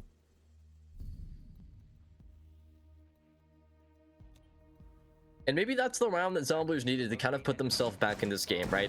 I mean, you made the whole basketball analogy earlier of finding what works and then just trying to recreate that. And that could be the case here for Zomblers, but it's still looking very grim for them, especially because I think if they don't find those picks on the roamers, if they don't clear out Kitchen there with Kunai rotating up and kind of overstaying their welcome, as you said, that round I think goes to the side of Kunai. If those roamers instead either fell back to site or even just receded off that position a little bit and just played that angle a little bit longer, I think the Zomblers would have had a much harder time gaining the ground they did onto the objective in that final 40 to 35 seconds once again.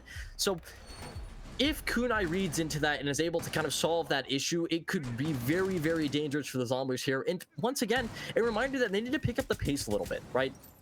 You're fighting against the clock every single round here, and just because that execute worked because you got a couple of picks onto those roamers, it's obvious Kunai isn't giving you that consistently. So you need to take initiative in clearing some of these power positions. It's a situation where you're down so many rounds. All Kunai needs is a round where Zomblers continue to make those misplays. Fire, though, punishes Quaz for trying to rotate up, playing too aggressive, overstepping his welcome, not realizing that his position was identified from Zomblers early on, and that's exactly what they need to do. But the problem is they don't need to slow down. They need to bank off of this first pick, get that map control, and then eventually convert it into getting that vertical position over by Library. There's still so much to do, but a lot of time to do it. They're going to have that Capitale. They also have the air jabs to deal with this player in Library. And Cordell's actually in a great spot. In this Fireplace position, there's not a ton of presence over there to stop him from walking in Fireplace.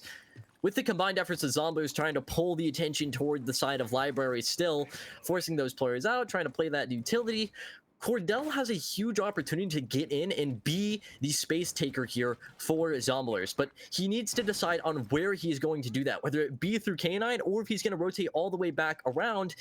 But nonetheless, Zomblers has a huge 2 or 3 pronged attack here that could spell out the Kunai's defeat on this round if and only if they can find the right timing to do so. They need to find the right timing, and they need to put all their cards into favor. They need to commit to it, and that misplay from Perseus is going to slow it down a little bit. And on top of that, you'll lose the pick to Tweedy. This is where you start to make mistakes, and Kunai are in a position where they're starting to punish it, and Zomblers starting to slow down. The problems that are coming up in front of them have absolutely no answers for them. Cordell, you have a shield. Cordell has got to move here. He's been on the side of K9 and Fireplace, but even playing the Blitz hasn't made much forward momentum in trying to clear out this top floor with his teammates. And it's going to be 2 more picks for Kunai, including that of the Blitz, and now it's effectively over. Fire is left in a 1v4. He has no position across the map. Case is down in sight. He has to vault in to get it. So it's either kill 4 players in 20 seconds or spell out defeat. Working his way through mud, Pre-Fire is the first player on that corner, but still has to contend with the mirror window. The Claymore put by Perseus is going to find another pick, but he only has 10 seconds. It is not going to clear his left angle, and it is Kunai to take this series. Absolute dominance from Kunai, following up from a great comeback on map 1, taking this series 2-0 to meet Makers in the next round of playoffs. And a little fun fact, after the very first 4 rounds on Clubhouse, Kunai went on to have a record of 14-3, the definition of absolute dominance. And if I'm being honest here, I don't think we have all the answers, and Zomblers clearly didn't either. Yeah, it was... I don't know what happened to Zomblers after those first few rounds. They looked incredible map 1. They looked like they had the perfect read onto Kunai. They were playing their game. They set the tempo every single round. Kunai couldn't even get a foot in or out of the door in any situation. And then as soon as Kunai found momentum, it seems Zomblers almost forgot how to play the game. There was an issue of fighting against the clock. You aren't utilizing your space. You aren't fully using your utility. The amount of times a blitz was brought and yet committed across the map instead of toward a power position, specifically the issue of Library there, the blitz could have been huge for that. Forcing out the suicide player, trying to pull attention from the mirror if he hops in K9 to put pressure on Mezzanine, and yet none of that was happening. I don't know if Zomblers got in their own head. I don't know if Kunai just had the solution, but very out of character for them. Looking at this matchup, play style wise, whether or not this was going to be a very decisive win, I think Kunai is the best team to potentially at least give Makers a run for their money. They are a team going in from groups. We questioned losing their IGL with 2 subs, which they will be back in game 2. That's going to be another contributing factor. They're a team that can really adapt, completely change their game style mid-map like we saw today, and that is absolutely a perfect play style that you need as an underdog going against a absolute giant like Makers. Yeah, it's something we're going to have to see in the future, but unfortunately for me and you, we are done for the day. We do have a second match coming up after this. As for me and Goose, though, we will be signing off. Stay with us for a short break, and we've got another game for you soon.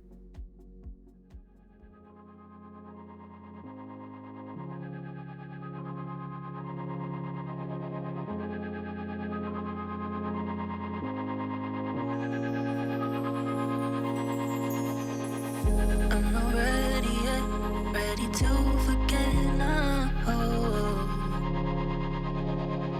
I'm not ready yet, ready to forget.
feelings. It's like I can't walk on the ceiling. Oh yeah, got me dreaming, dreaming in colors I never dreamed. Oh yeah, I let you in deeper than I let anyone else before. Fell in love with my broken pieces, took them all and made them yours. Didn't know what my heartbeat needed, skipping out, no I can't keep score. When I lose my breath, boy, you got me breathing. Oh, every little thing you do, every time you hold me, take me higher, higher. Every little thing you do, every time you hold me, take me higher, higher. Oh.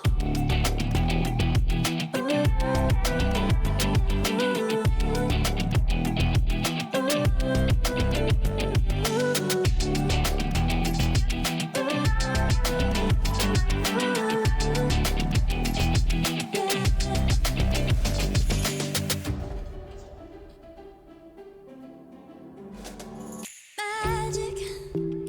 No, I'm never letting go. Now that I have it with you. When you kiss me, it's like the stars fall out the sky onto my heart to cover up what I don't wanna show. I let you in deeper than I let anyone else before. Fell in love with my broken pieces, took them all and made them yours. Didn't know what my heartbeat needed, skipping out, no I can't keep score. When I lose my breath, boy, you got me breathing. Oh, every little thing you do, every time you hold me, take me higher, higher. Every little thing you do, every time you hold me, take me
Listen up, says my teacher.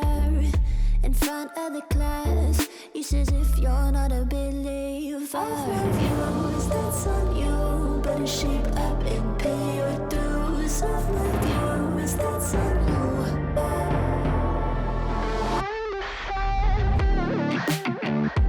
I'll be on a flight soon to the end. I sing you. Gotta know all this propaganda. How do you do? Better get it in my own medicine for you. Never gonna make them think I'll stand there. For all the things that I've said, pushing me closer to the edge. And I don't know let loose. Don't mind if I do. For all the things that I've said, pushing me closer to the edge. And I don't know let loose. Don't mind if I do.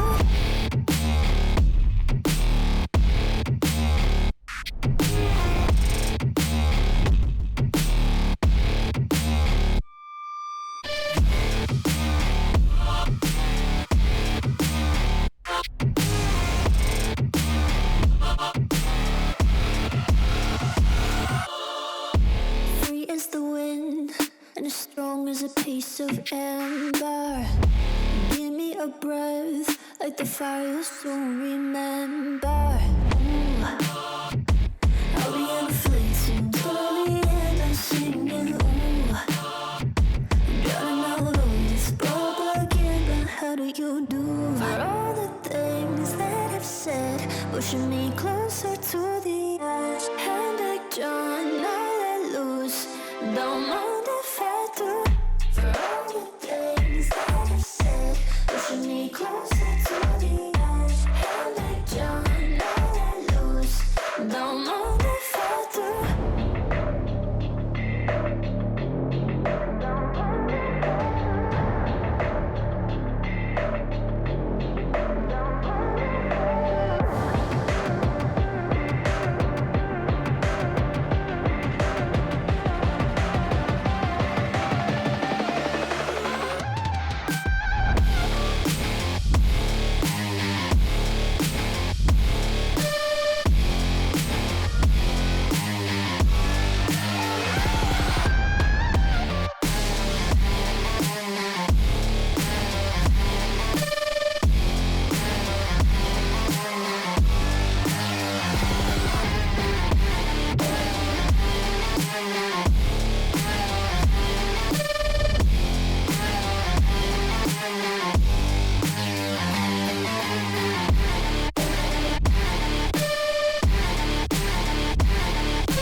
When I was a child, everyone treated me badly. 'Cause I was a little different. I just want to be belong. I won't let them get me down. I wanna be stronger. Always remain true to myself. Let me explain. I'm so fast 'cause I'm hyperactive. Let go plus I think it makes me unattractive. But time goes fast, we should act like a fire, burning everything we know and what we require. I'm the last who maybe is a bit reflective. We're just wrecks of all self-destructive passion. But time goes fast, we should act like a fire, burning everything we know and what we desire. You get what I say. There will be better days. You get what I say. Start to make some peace. Let yourself breathe. You get what I say. When you know there's a better place to reach. There will be better days. Don't get yourself seized. Let your feelings ease. How can me finding myself? I wanna be here at the moment right now. I'm taking my fear and make it disappear. I'll make it work it and I'll show you how. I won't let them get me down.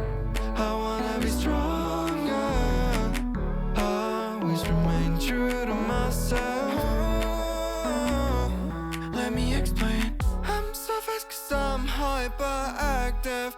Let go, plus I think it makes me unattractive. But time goes fast, we should act like a fire, burning everything we know and what we require.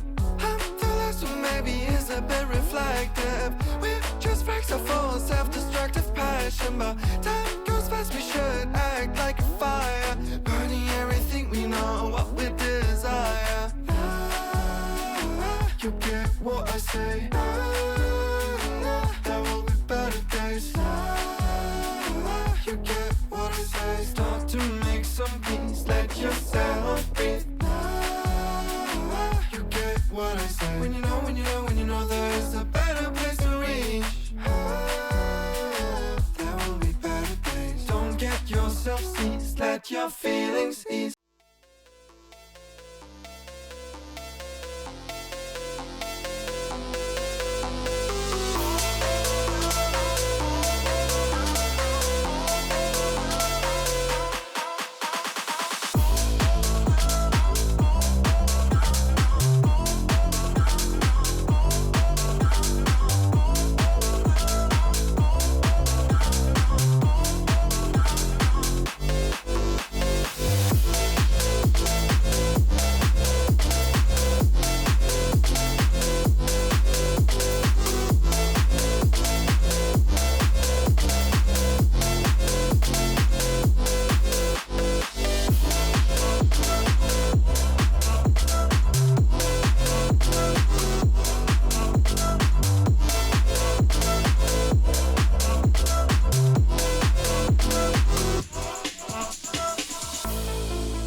Mama said you're meant to burn as bright as a star among the midnight sky.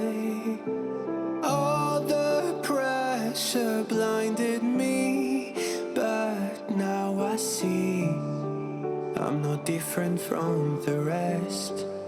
You said I'd fly away, but my walls have kept me down. Now I'm lost and I'm afraid, and I'm close to hit the ground. You said I'd fly away.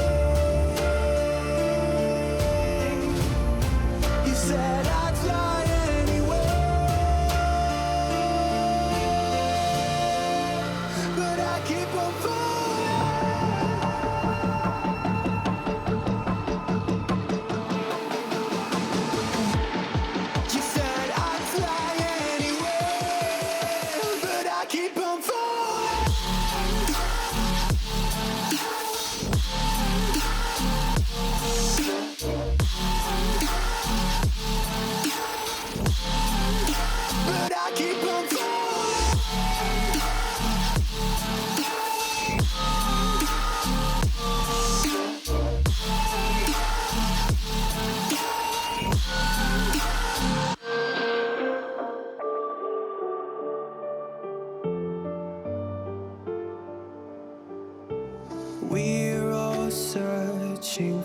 that open door.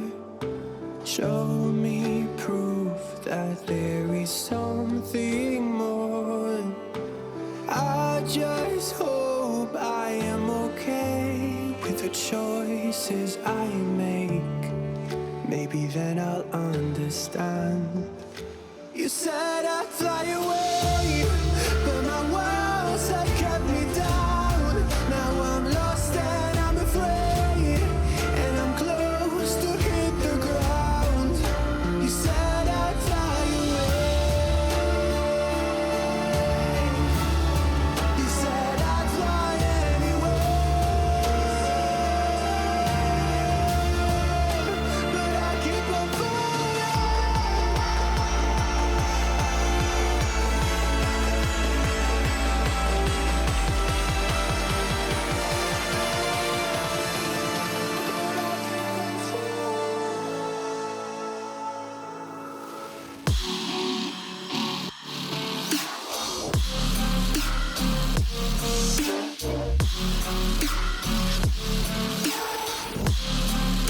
But I keep on falling.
This is how I like it.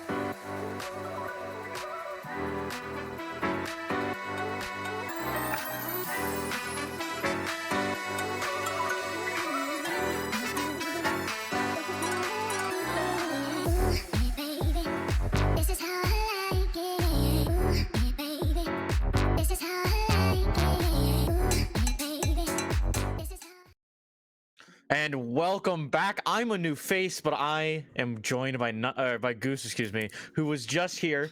My name is Enteritus, and like I said, joined by Goose. How you doing, Goose? I'm doing great, coming off of an interesting matchup with Kunai and going into, on paper, what should be a very close matchup. Potentially could take us to 3 matches. Going to be a little bit more competitive, hopefully. Yeah, no, hopefully. I know the last one was a little bit of a disappointment.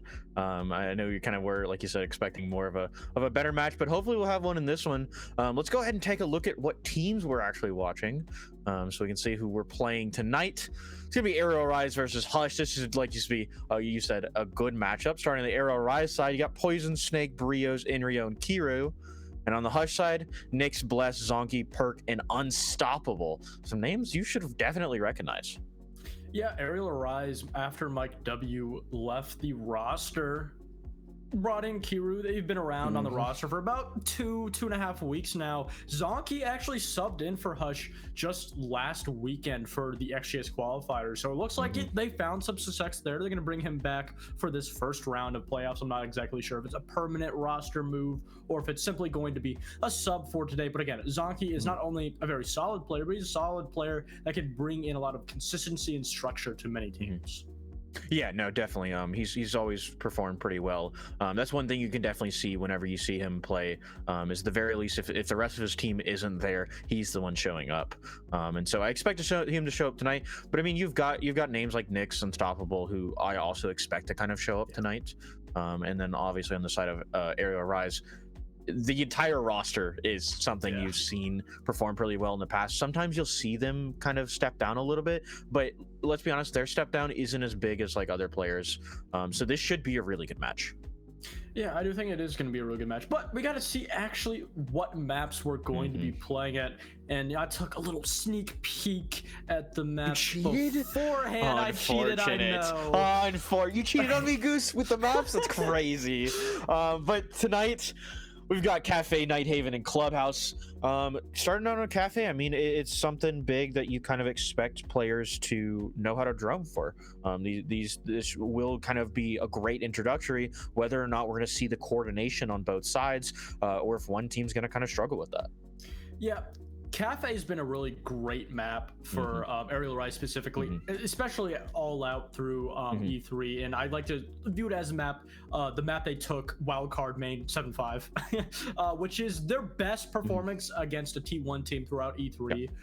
They brought us there time and time again. So it's a very map that they're comfortable on. It most likely will be a very definitive match. Maybe 7-4, 7-5 is going to be my scoreline expected. I don't think I'm going to be seeing overtime. But Nighthaven Labs, a little bit of a question mark for me.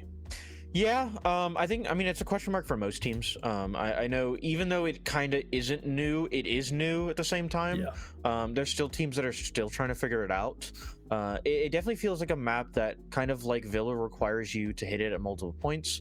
Some maps you can direct, like Oregon, where you can just direct straight through a bunker and take it really fast.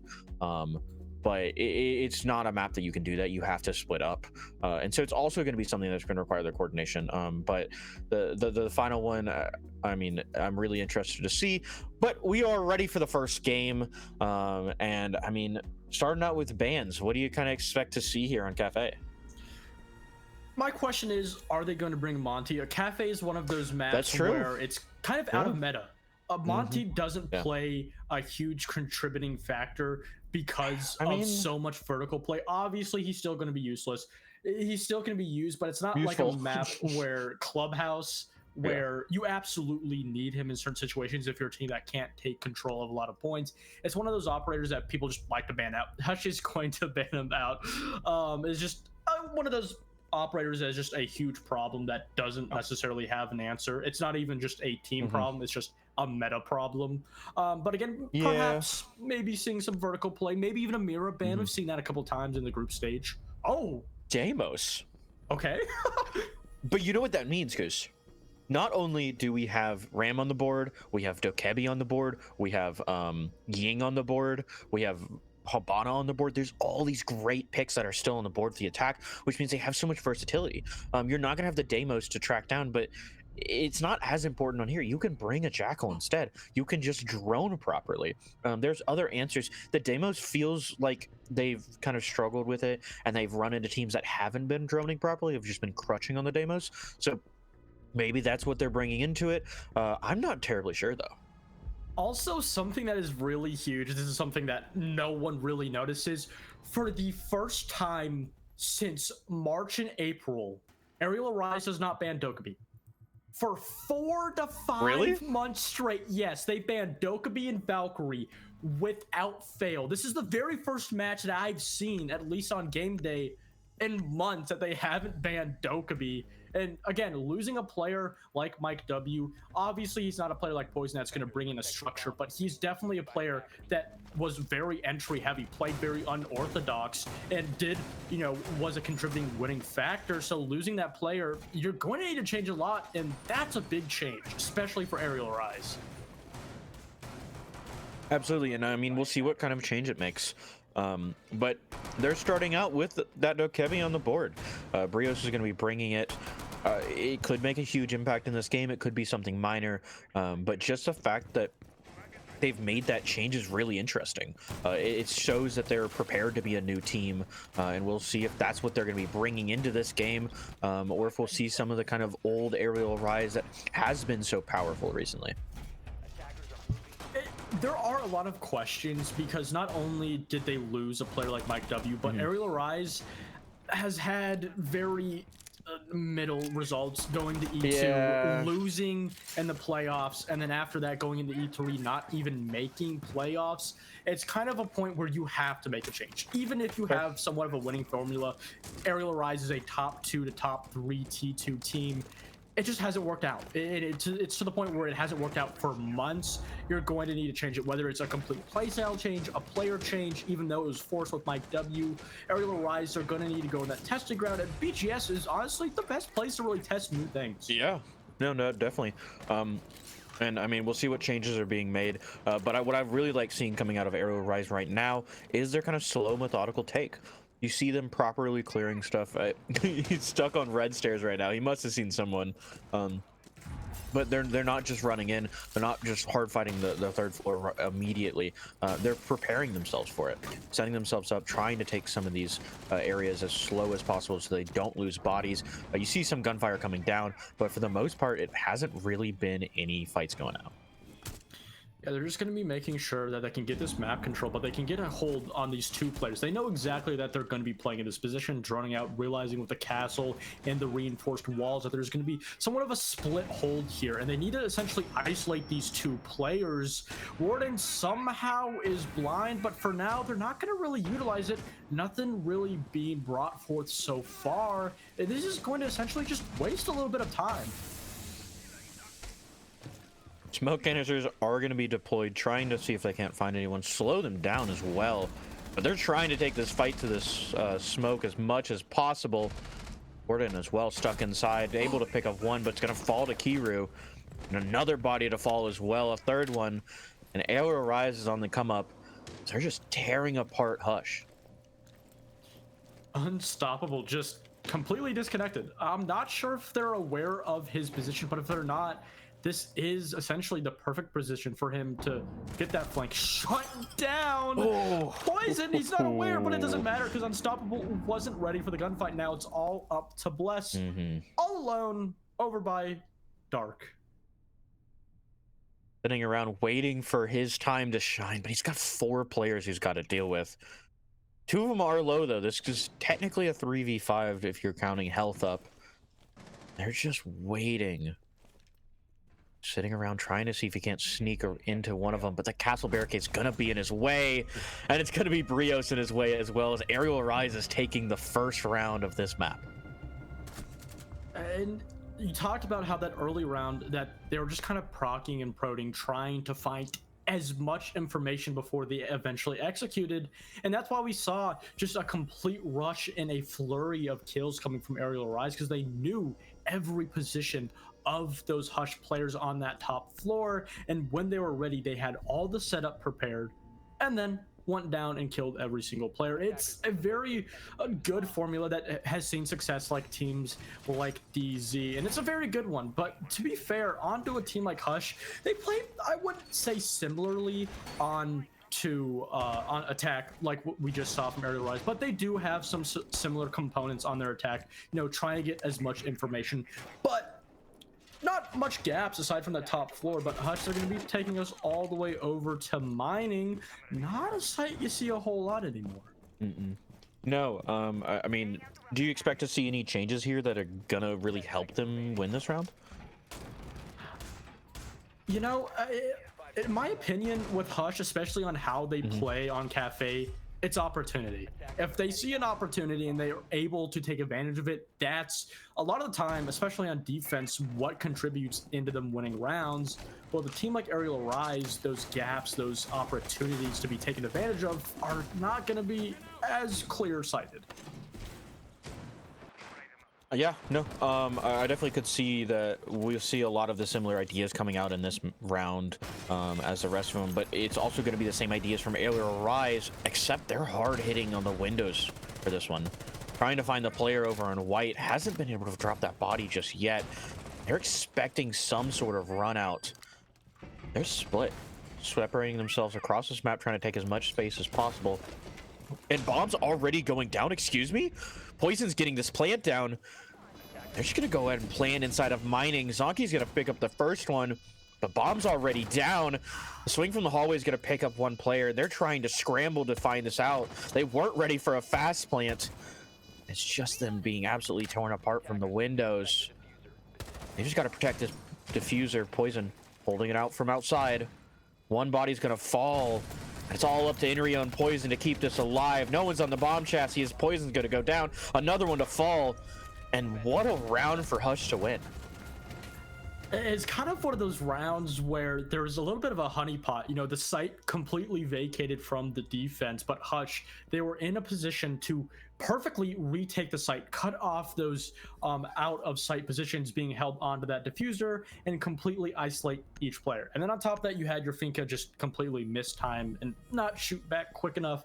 Again, it's one of those situations where there was a perfect opportunity for Hush to take advantage of, and they did. But the question now lies, if Aerial Rise are able to fix those gaps, get a more solidified and consistent post-plant hold down on the attack, and Hush, they have to take that man count away. They have to create an opportunity rather than take advantage of what's in front of them. Are they going to be able to do that?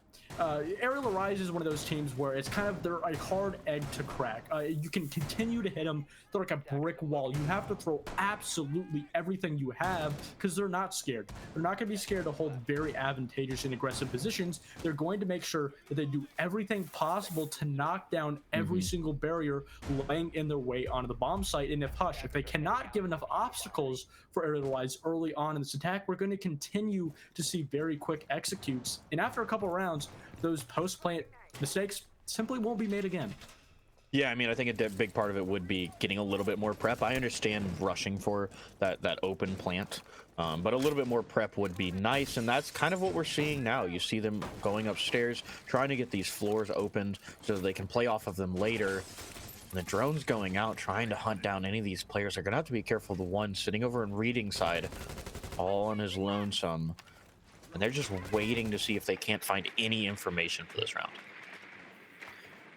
And the problem with that is, Hush, if you let them solidify their positions, if you drone them out and simply just let them sit here or perhaps rotate onto maybe a more hardened and harder to push out position, it's exactly what they want. Aerial Rise, they have to make sure that even though they want to do their due diligence, drone out and make sure they have intel in every single position, that they continue to push that pressure. They continue to make Hush uncomfortable in these advantageous, aggressive positions and get that map control without wasting a whole lot of time. But this round, Hush really vacating completely over by this bakery side, not even having that single wall reinforced. It does seem like this perhaps was their plan all along. They've given up bakery completely. They're looking to just sit inside of sight, but I don't think they're ready for Aerial Rise to be ready for that as well. Unstoppable to pick up an interesting position. Could see the feet of Thermite, but there's just a little bit of a pixel to hold it back. They're looking at each other. They don't know he's in that corner. Flash is going to go out. Brio's going to swing, and he does know he's in the corner. Takes a lot of damage from the smoke canister, but the damage has already been done.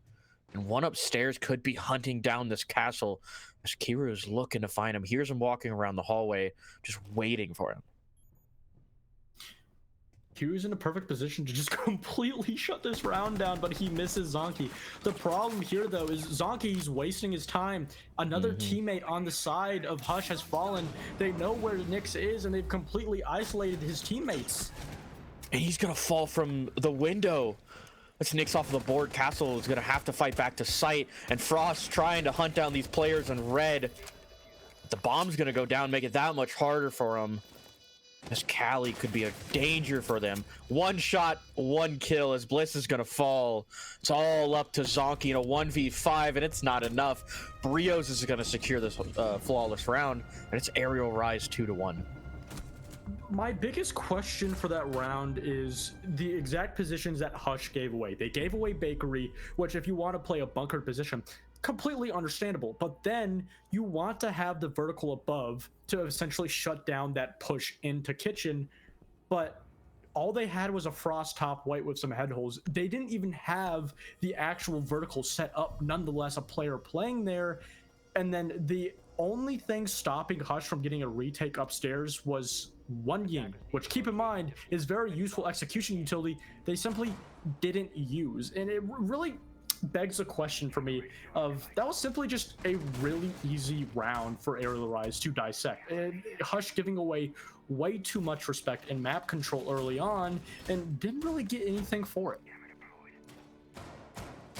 No, I mean, it seems like they're trying to play this bunker playstyle directly into that clash, and I just don't see it working. You're giving up way too much space early. If you have that clash, you've got to use it. Prep phase is going to be done. Aerial Rise now will be on the defense. Cafe is one of those maps, again, because it's so unorthodox, because it plays a lot of the times out of the current meta. You can see it really flip-flop. It's not necessarily just one side. A lot of people can say, oh, it's really defender-sided, but it could also go to attacking or really even Snake getting really aggressive on. Peek, but not spawn peeking. I guess he's ready for a jump out. Poison's or Perk is trying to fake this, but it's just gonna be able to get past. What's the point of this, Snake, if you're not gonna use it? And he's just gonna sit on the window waiting for someone to repel, even though someone's already repelled right past him. They were aware of him though, so I mean, I guess I understand not making that mistake. But it's gonna be Hush able to get to the roof, try to start opening up these windows. And it's just going to be a matter of how much utility they're going to have to use to get to site. You've seen they've already thrown both of their grenades, actually missing the first one. But they have White open.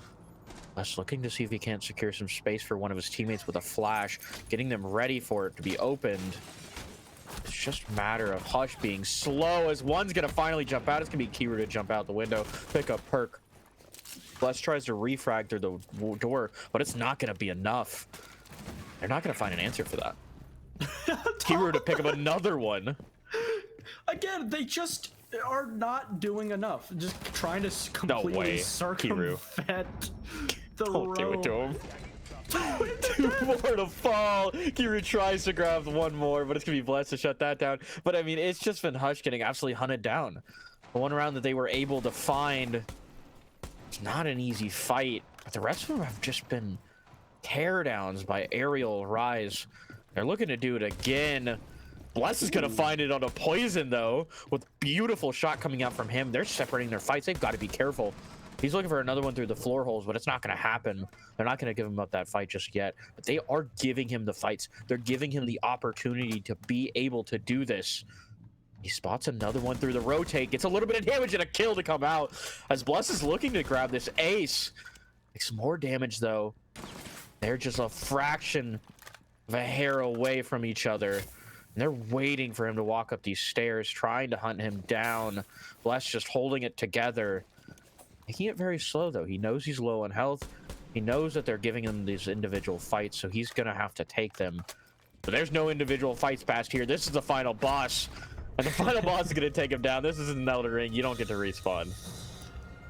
Even if we go back and look at the overall idea of what Hush wanted to do on the execute, we saw 3 players over by bar windows, one on White stair window, and paired with the Ying, it simply looks like even without Kiru running out and getting those 2 picks, if that simply didn't happen, it still looks like Hush was trying to just completely ignore the other half of the map by Piano Red Stairs and go for a very quick execution onto bar, whether that be trying to get the plant down or flood the players off of the mirror or the bar bomb site entirely. And it really goes to show that a lot of these rounds, especially on the attack, Hush simply are looking for easy answers, easy ways insight into the round, and it's simply not going to work. Especially it's not going to work if you let Kiru run out and get 2 kills for absolutely free.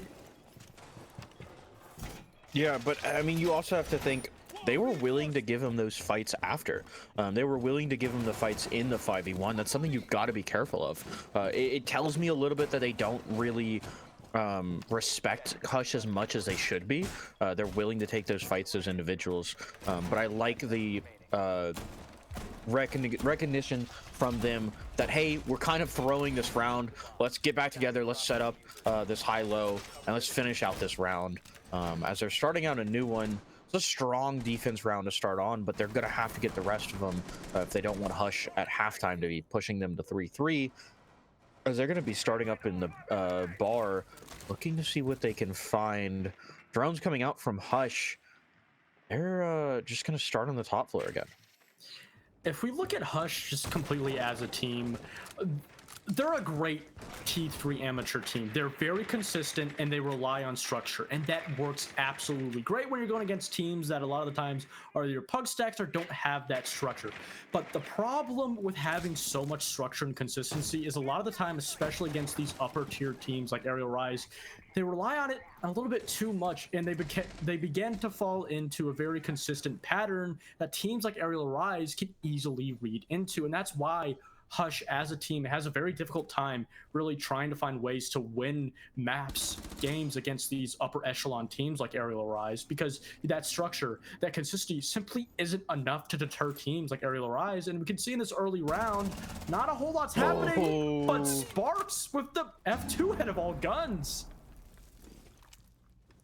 And able to find poison off of the board. They're not going to be able to change any of his gadgets.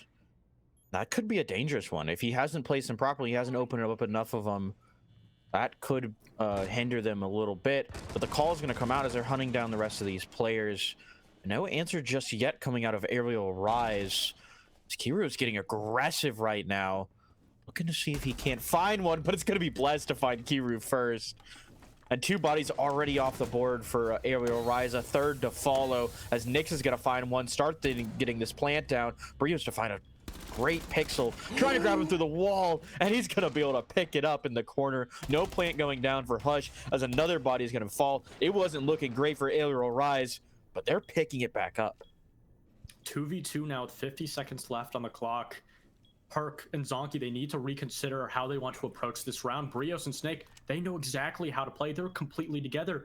But Twitch, Dokkaebi, they're completely cut off. They need to find a pick quick to the 6th man. That timer, it's starting to clock down.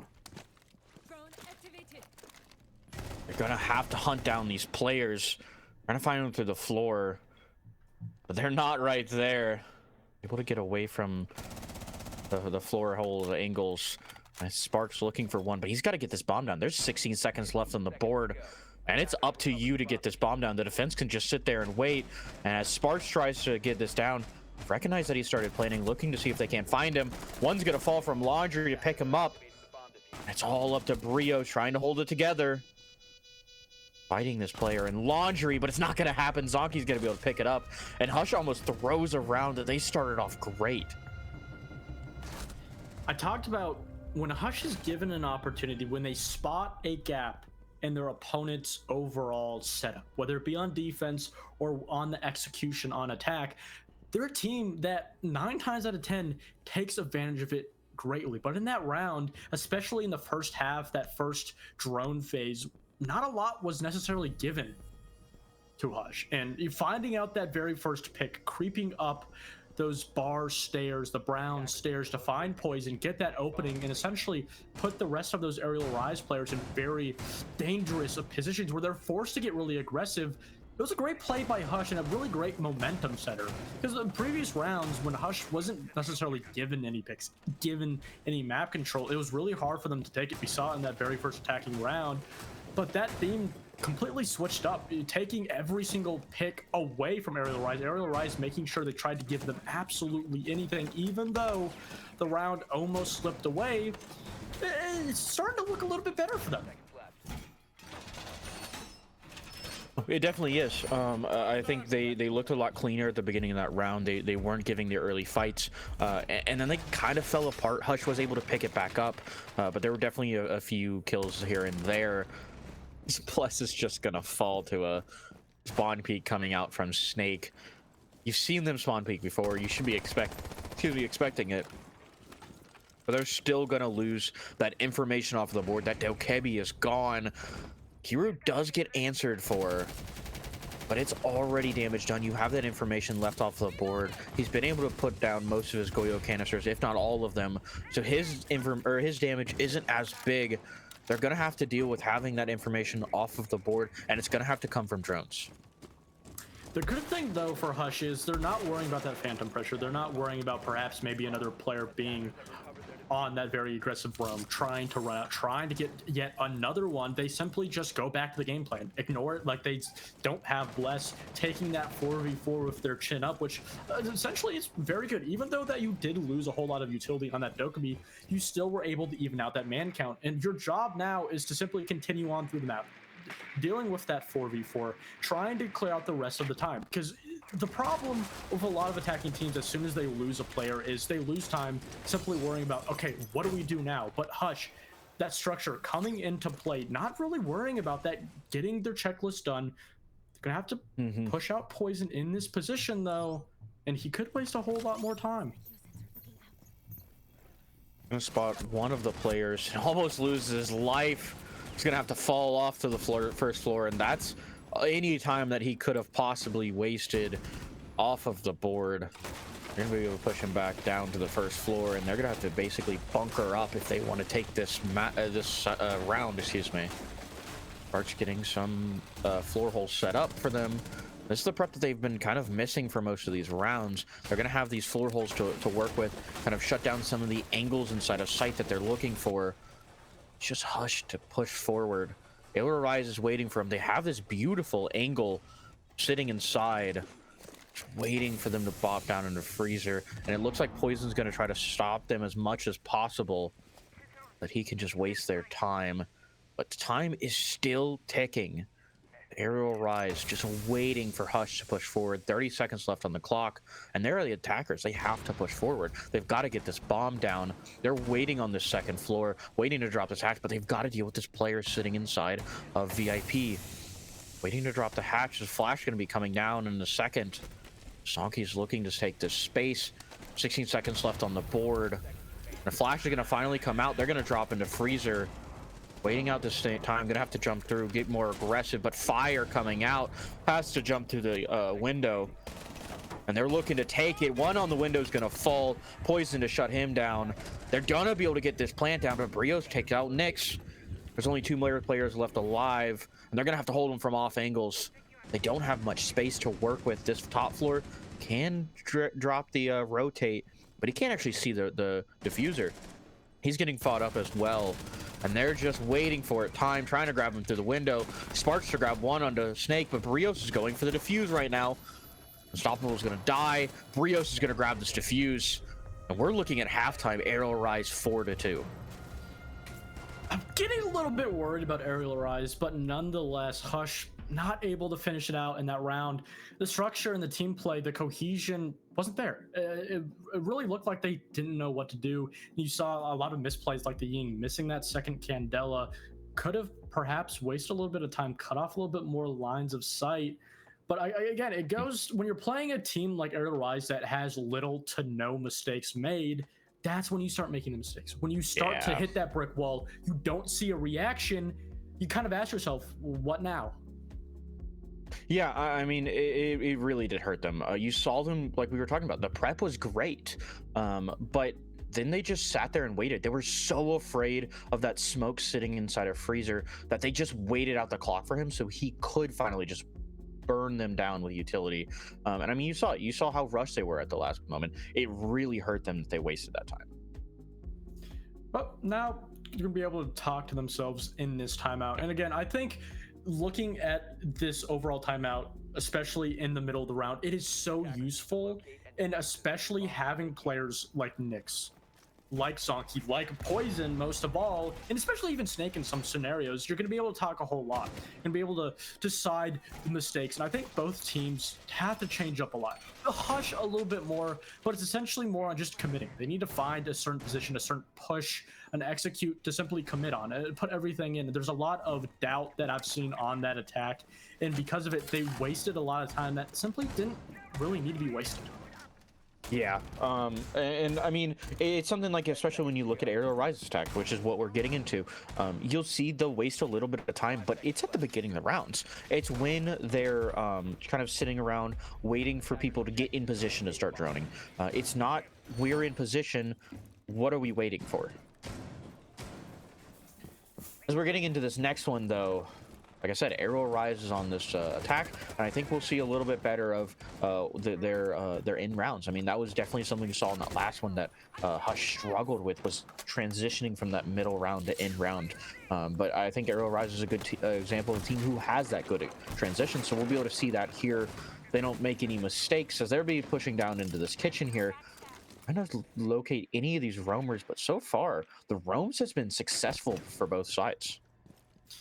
Yeah, Nick's going to be playing in a position that his teammate Bless played in just a round before. He's going to find more success, though. He does find the first pick on the Kiru, and that's Buck. That is so much hard breach, or soft breach, utility, rather. Now, absolutely gone. Sure, you're going to still have that Ram, but he can't make specific little vertical holes and shoot right after, and it's going to give him a little problem. On top of that, you didn't trade him. But the good thing that Aerial Rise did good in translation was complete vertical control, and with a plethora of time, they have everything they need in their favor to proc and proc and eventually find an opening in the site. With Kiru off the board, they're gonna rely on Ram to find this soft destruction that they're looking for, and I mean it's a good secondary to have, but that also means their can openers aren't on the board. They can't open up any of these hard walls that they may have been looking to open, and they're gonna have to change it up. I don't know if this hatch is open just yet. I haven't been able to see it just yet, but it could change their plan, as it looks like they're just gonna have to walk down the stairs and hard fight this player inside of VIP, already getting rid of their shield, but just swinging up with a nade out. Poison, what are you doing there? VIP is gonna be able to pick up that free kill. That's a player already off the board for them. Again, it's these problem players like Nyx who continue to reside in these powerful positions, and with that castle barricade, he's going to be able to continue to reside, continue to hold this position around the map. No answer held. The clock starting to tick down. Zonky, again, in a power position that hasn't been able to be dealt with. In a power position it is, as Nyx is going to be able to grab one on the Brios, but this position over here, it's gonna be Sparks to find it first. Snakes finds Zonky behind that bar. They still have these strong plays, and the closet's gonna fall. He's got to deal with VIP. He's got to deal with one player walking out, but it's Hush who doesn't have to deal with anything else, as they're gonna pick up the round, and it just looks not as great for Aerial Rise after I talked them up. We did talk a lot about them, and I talked about specifically how they had essentially 2 minutes to set up the vertical, deal with that player over by Christmas. Eventually a questionable jump up play by Poison was eventually punished. My question is, why weren't they able to deal with them? They had all the time in their favor. They had essentially a decent amount of utility. Missing those flashes isn't going to be the worst. You still had Rand to set up the vertical. It's not like Buck was do or die for the round. It really just seems like that Aerial Rise, just like Hush had on their attack in the first half, simply just were not able to really agree on one avenue in the site. No split push whatsoever, just funneling players essentially onto Nyx and eventually being able to deal with them. Not one player went over to Bakery like we saw the previous time they attacked it, and no one over by main either. Yeah, and it kind of seemed like they were just bunny hopping around to different objectives. They started upstairs, they lost the buck, and said, okay, well, we've used up all of our RAM stuff. Let's try walking into VIP. That didn't end up working, so they said, screw it, let's try to walk down Brown. It seemed like they really couldn't decide what they wanted to do. Like you said, they weren't split pushing, they were just jumping, trying to figure out something that would work. And it feels weird because you saw them in their first attacking round. They were fairly solid. They were kind of split. Excuse me. They were kind of split, and they were pushing different objectives. It just didn't seem like they were as confident going into that attacking round. And, you know, we talked about how this is such a great map for Aerial Rise, not to make it look like it's a complete horrible map that Hush has never played. They've played it very consistently, even playing it in the Swiss stage of E3 when they also had their time in that event. So this is a map that not only Hush has played recently, but they've had somewhat success. Kiru? Is he just... No one's here, though. Excuse me? He's just gotten so much free space.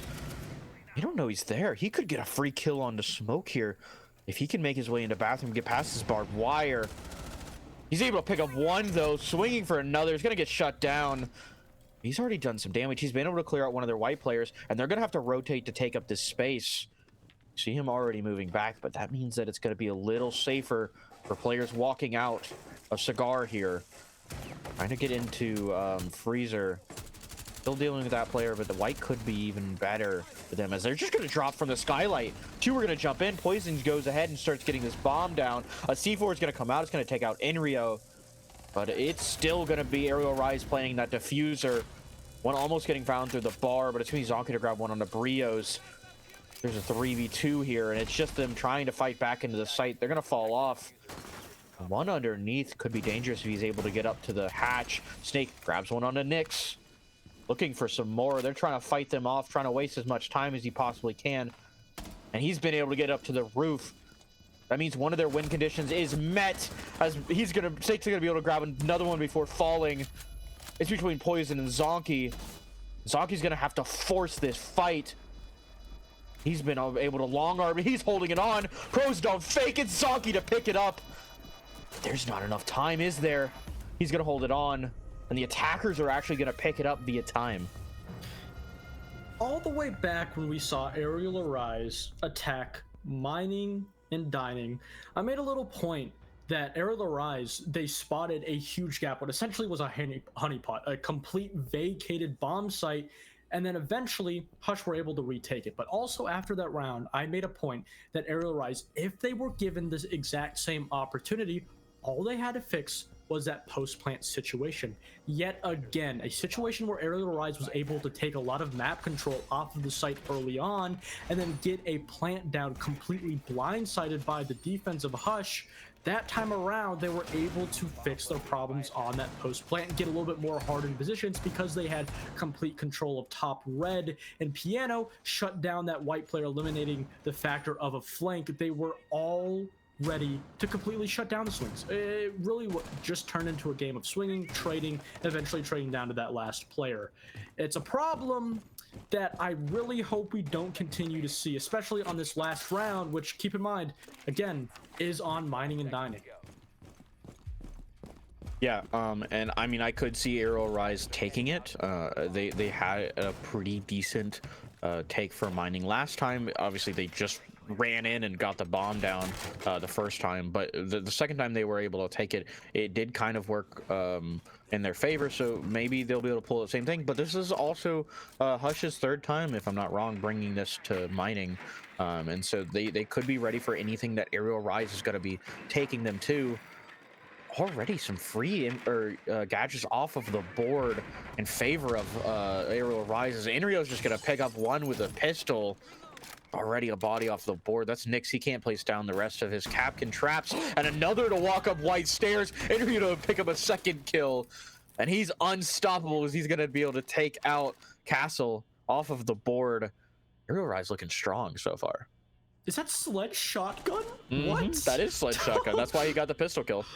Nyx gets a kill from the grave, though, but the problem with Enrio's position here is he's kind of cut off. In between the site and this player upstairs, he needs to make sure if he wants to either commit or if he stays here too long, both Perk and Bless could identify him and potentially... No way, Enrio, you can't do this. Triple kill for him, as he's gonna be able to kill one of those players that you were worried about. He can't kill the camera though, but I mean, it's just been Enrio absolutely tearing apart Aerial Rise. And they've got to find him. He's been the thorn in their side. He's going to open up a little bit of the floor to try to help them out. C4 coming out. It's going to miss the player, though. Donkey and Spark to hold it together. Just could put them on match point. They're just waiting. They're stuck in this hallway. The floor falling apart below them. Brio's holding on the white stairs, able to pick up Spark. Zonky's going to walk up and grab that kill. But the two players upstairs should be ready for him. It's Enrio on the other side of this wall, fighting down as they're just going to drop, take positions within sight, and try to fight him through the hatch. A lot of damage coming out from them, and Enrio to pick up a 4K to grab round 9 and put Aerial Rise on match point. And because of it, you time out by Hush. One thing I really love about bringing shotguns on attack is, as a defender, when you're in an engagement and you swing an attacker, you don't expect to swing a shotgun. So in times, a lot of defenders will try to swing attackers in a closer range gunfight because the defender 9 times out of 10 will have either an SMG, a slower shooting gun, and or a shotgun. But because of it, it turns the favor into Aerial Rise, not only in that round, but this entire series, taking a 3-round lead, now translating onto the defense. Aerial Rise coming out of that timeout, losing the very first round, kind of found the playbook of it. Hush, it seems. Yeah, I mean, sure, but it was also just Enrio being able to walk up white stairs. Who let that man do that? What is that? How do you? Okay, the first one, sure. Not sure how he got the kill onto Nyx, I think it was, to start off the round. Yeah, it was on the Nyx to start off the round. Okay, that body falls, whatever. They're not aware that he's just walking up white stairs. Okay, I understand you have gadgets there to kind of tell you that they could be, and they got grabbed by Brava, but there's also a lot of sound in this map. You're not that silent when you're crouch walking. I'm not sure how he wasn't able to hear him. I think they just kind of assumed that because that was there, they wouldn't be able to hear him. But that's not a mistake you can make. And then he walks up white stairs for a 3rd time and catches another player off of guard. Excuse me? It's just one of those situations where, you know, I've talked about it time and time again. With a team like Hush that has so much structure, as soon as you lose that communication and then let 4 people die to a shotgun, or 3 rather, it really goes to show that as soon as a team like Hush, they lose their main component of success, that being communication and structure, they have nothing else. A team like Aerial Rise, a lot of people do know them for being very structured, following the Mr. P formula, but even without that structure, they have players like Snake. They have players, for example, just like last round, like Inro, that can get aggressive, that can play very unorthodox and really compensate for the lack of structure. And that's what we've seen time and time after again with the problem with Hush. Yeah, I mean, it's what you kind of deal with. You also have to deal with Snake walking outside as well, being able to pick up Nyx, him off the board again to start off the round. That's not what you want on your match point. Yeah, most definitely. And we've seen Snake play in that first floor position on the defense before. This time around, eventually he's going to swing out, get that kill. He's not going to simply prone under a window, not do anything at all. And because of it, he's able not only to get the head honcho of Nightmare Nyx, but all of that execution utility on Capitao is gone. You're not going to be able to use it. You're going to have to simply rely on the Dokkaebi calls and the B canisters from Grim on Unstoppable. And I don't think it's going to be enough, because you still have to compensate for losing that player. Find a gap onto the defense. There's just so much to do. And on top of it, you're attacking against Aerial Rise. Yeah, no, I mean, you've got to do something a little bit better. You can't not expect to run out for the 4th time this game. He's gonna continue doing it. You've got to expect it. This isn't a map. It's like, oh, it's new, I don't know the runouts. As Bless is gonna be able to pick up poison. But it's just a matter of you being ready for it. You have to wait a second, either set up drones for common runouts, or just prepare for this to happen. But he's got to prepare for a player on white stairs first. Kairu is going to be able to pick up one, expects someone on red, but looks away before he's able to grab that kill. Zonky to grab the trade. Hush has been able to keep this manpower. They're losing pivotal players. A minute left on the clock. Bless is kind of caught between a hard place and a rock. He doesn't exactly know how to get into the site, doesn't have any players on pillar. They still have to worry about that vertical, and they don't even have an access to that top floor. They don't have access to get that vertical. So now Hush, they're essentially forced to really attack this bomb site horizontally. Trying to find what they can, though, even though they can't grab it horizontally as well. But it's just so hard to hit reading. They're trying to do it at the very least. These floor holes are not easy for them, but it's gonna be a head hold that's gonna be marked right into Snake's head. Another body's gonna fall in the form of Bless. Two more bodies on both sides, but they've got to get this bomb in. 20 seconds left on the board. They're just waiting in the crosshairs of Enrio. One almost falls. Spark feels the damage of them walking across it. But it's going to be Zonky to fall first. Spark to go as well. And that's Aerial Rise picking up map number 1. Yeah, I talked about how whether or not it was going to be a close matchup in the score line, Aerial Rise, they're going to win it in a very convincing fashion, and that's exactly what they do, winning it 7-3. This is a map not only that's good for Aerial Rise, but because they've played it so much, they understand not only how to play it as a team on the attack, but they understand their mistakes, how to fix it, how to adapt. And again, against a team like Hush that relies so much on that structure and consistency, when it's not there, they don't really have a whole lot to make up for it. No, I mean, like you said, you see that when Nyx falls, that structure goes away, and sometimes you'll see teams that like are able to succeed after the structure falls apart because they're individual great players. And it's not that these aren't individually great players; they're just not willing to be that player. It seems like, I don't know if it's like a hesitancy, they're scared to do it, they don't feel confident in their abilities, but you're not seeing a flick of a switch where they're just like, oh, we don't know what we're doing, all right, I'm gonna do it instead. That's where a lot of times you'll see players succeed because they have that structure to fall back onto, but when stuff doesn't go their way, they're willing to make those hero plays, and that's why they happen. It's not just them falling into their lap, they're making it happen, and it's not really happening from Hush. There's no like expectancy out of these players that, hey, when something falls apart, someone's got to pick it up. On top of that, we're going to Nighthaven next, which my worries have only gotten greater. Going into the cafe, I was like, I think they're gonna have a problem taking space on the attack. I think they're gonna have a problem when they lack that structure, and now it's even bigger problem. Yeah, I mean, Cafe is a big map that requires a lot of prep, and they were doing the prep, but like you said, they're just not taking space. And like, I also agree that it will be a huge problem in Nighthaven where the prep isn't nearly as easy. It's not just, oh, let's chase around this roamer until, oh, cool, we're in our position. Nighthaven, you have to do that prep and then go and get in position. Timing is going to be a huge thing in this next game, but before we start that next game, we're going to jump to a quick break, and we will be back with more action soon. Welcome to reality, there's no way back. Welcome to reality, there's no way back. Welcome to reality, there's no way back.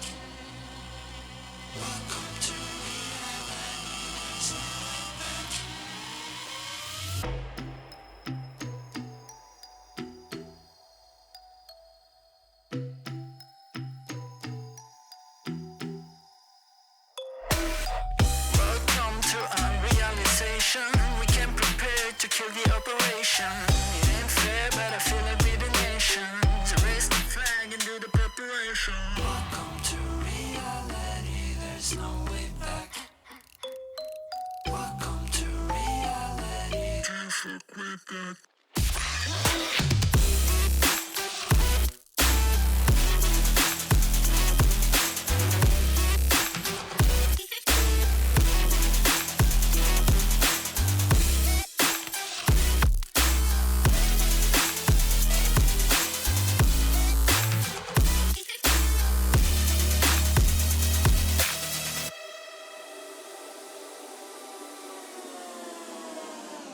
Yeah, it's okay to be on top like forever, man.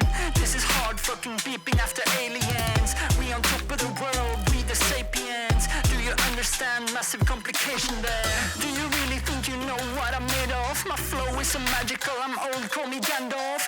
You can shine, but I'm about to go off. Heard me wanna believe what I'm saying, but I cannot do this at all.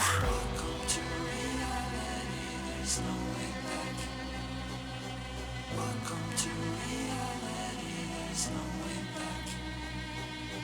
Welcome to reality, there's no way back.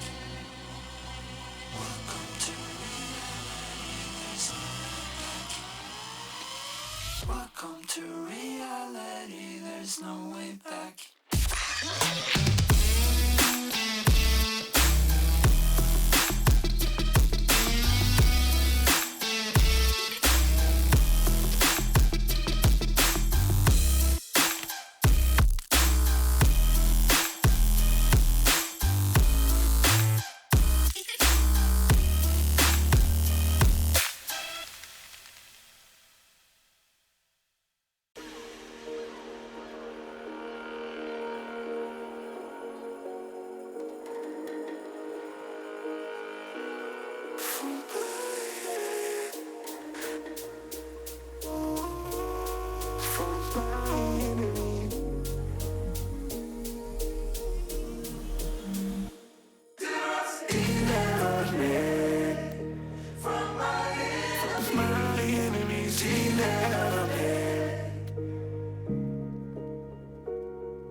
wanna be delivered to the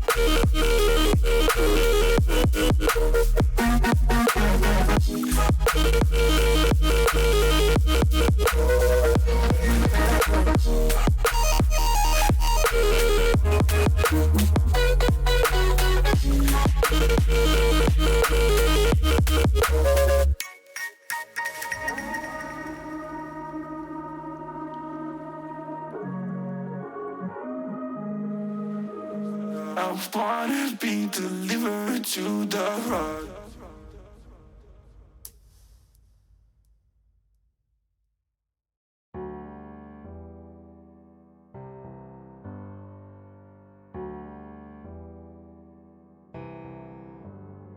Feelings, it's like I can't walk on the ceiling. Oh yeah, got me dreaming, dreaming in colors I never dreamed in. Oh yeah. And we're back after a map 1 between Aerial, Rise, and Hush, getting ready for this map 2 coming into Nighthaven. We've talked a little bit about what happened on Cafe, kind of some of our expectations going into Nighthaven, but now that we've got a little bit more time, let's talk about what's really going to happen here on Nighthaven. The question is, can Hush adapt? That's really is. Yeah. The structure, the consistency simply isn't there. And on a map like Nighthaven, we saw in Cafe, they had a problem taking map control. And their answer to that was to simply just try to attack the site. They didn't work the vert a lot of the time, try to just simply circumvent that, vertical and just go for the site. And a map like Nighthaven, it's going to be punished a lot more than Cafe because simply the factor is it's a bigger map. It's a lot more disconnected. You're going to be punished for wasting a lot of time because you can't simply just work the roam and then run over to the site and try to get the bomb down. Yeah, it's definitely a map that requires a lot more steps, I guess. Something that I've talked about in previous broadcasts is you have a checklist. And some maps have less checklists. Sometimes the individual points in a checklist are longer. But for the most part, it's really just a matter of making sure that you're filling out your checklist. And this is a map that has a lot of short checklists. Part of it is making sure you're clearing out your roam, but then getting into positions, getting your walls open, getting your hashes open, making sure that you're clearing out key points. It definitely has a lot more emphasis on the key points, though. There are a lot of really big corners here that you can run into, and with Deimos off the board, that's another map with Dokebi on the board. I'm really curious to see if, I talked to Poison previously. He said that the Dokkaebi and Valkyrie ban were bans that went to their overall play style. It was kind of a theory ban, theory crafting with Siege.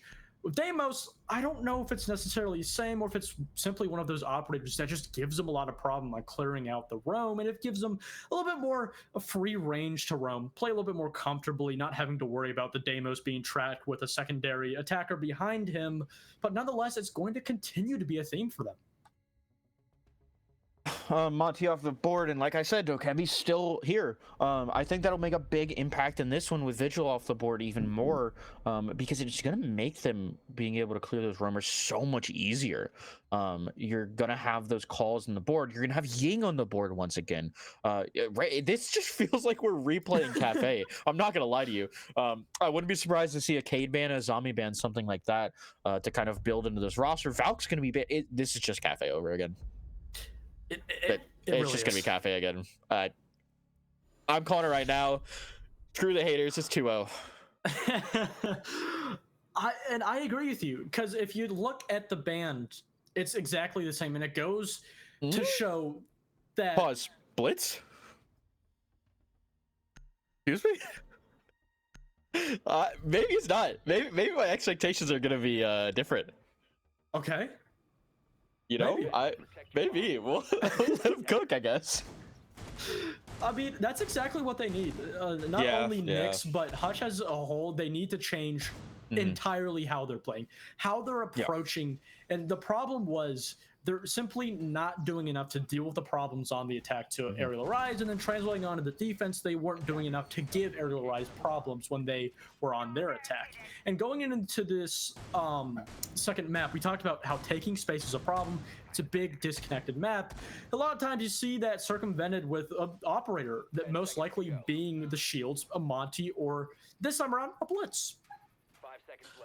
I'm interested to see how this is going to work with the fact that they've got to rotate there in rafters. If they're able to get that blitz up into rafters, that could be huge for getting inside. Part of it is generally you put head holes there so that they can fight out into it, but they have to fight into head holes. It's not generally a rotate, so they're going to be playing hard in garage. I'm not sure which way it's going to go. You see the drones already coming out. It looks like they're already getting ready for a garage hit. It seems like Hush potentially has the same kind of idea I was thinking of, where they hard hit garage and force out those players inside of IT. It's going to be interesting to see what they actually do. What they need to do in this situation is not only utilize the blitz on Nyx to get rid of this position, but back him up, give him utility, perhaps maybe even a second body to maybe support him and shut down this player. But it looks like they completely just fake it. They're changing up their game plan. They didn't like the setup with the barbed wire, the zombie, so much defender utility on this Raptors position. They're simply going to say, let's see if we could take top water. But the problem is you have not only two defenders here, but on top of it, you have Poison, and Steak gets the very first one onto the Thermite. And at this point, he's got to change his name because they're shutting him down in both of these maps. Thermite off of the board. Here's the Blitz, though. Trying to get some damage onto Akira, trying to slow him down, but it's going to be Poison to just walk up and pick up 2 kills. Aerial Rise already starting this map off hot, but we've seen Hush in the same position. They've got to not let them take these ones. 2v5. And essentially, Poison all alone. He wants to take this gunfight. He wants to try to continue to put the dagger down. And Mr. P himself, it's going to be Steak to finish it off in a flawless round.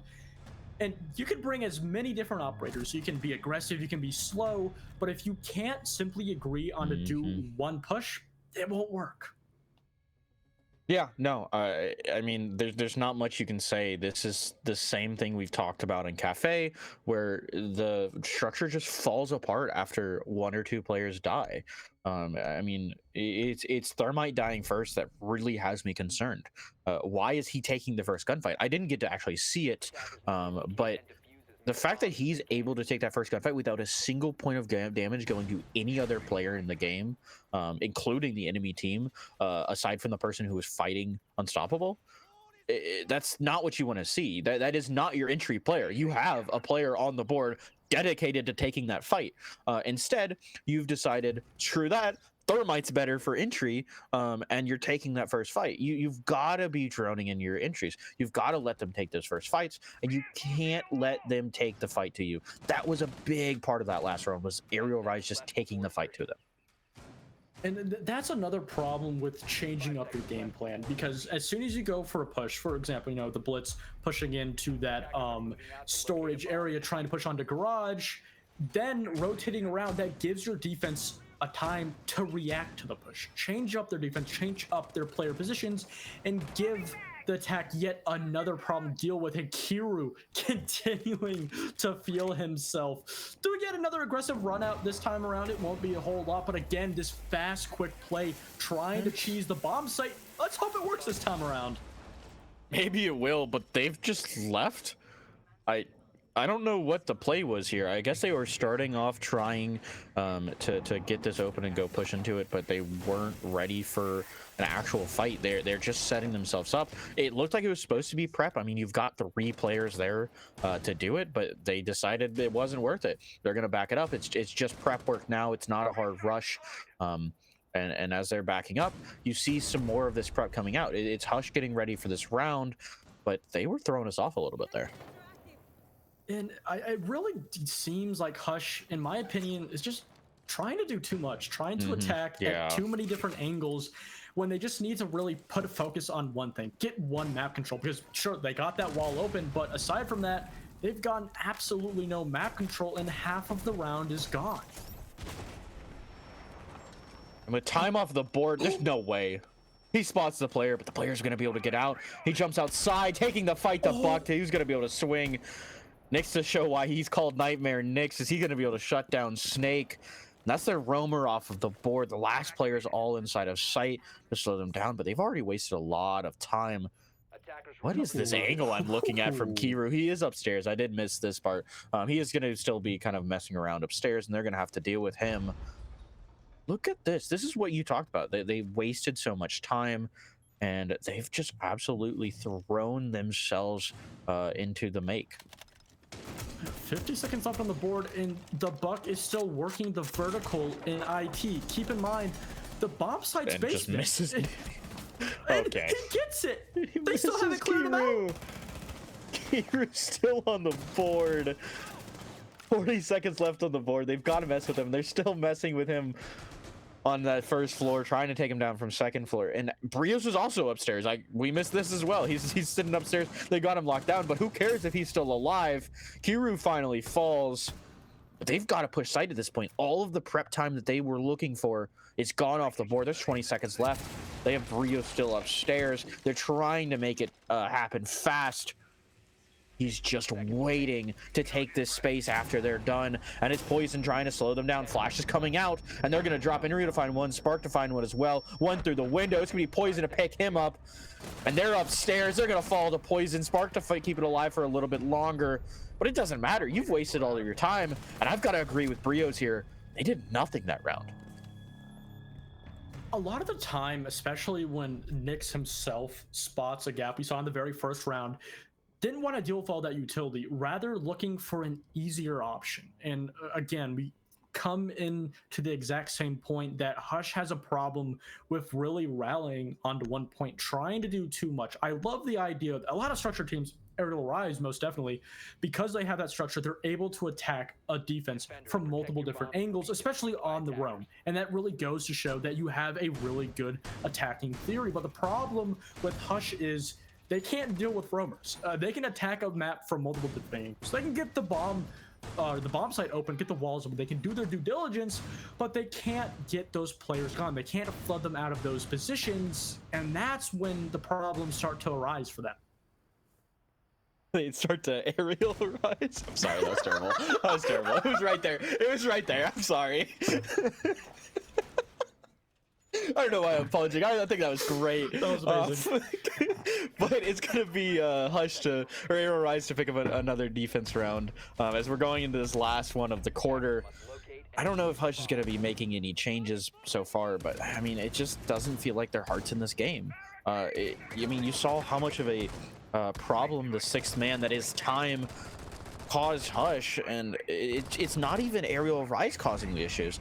It's them just straight up standing around and waiting as they're starting their prep a little bit earlier, but we saw this prep happen in the last round. They opened up every single wall on the map for whatever reason, because I guess they were afraid of someone on the second floor behind a reinforcement.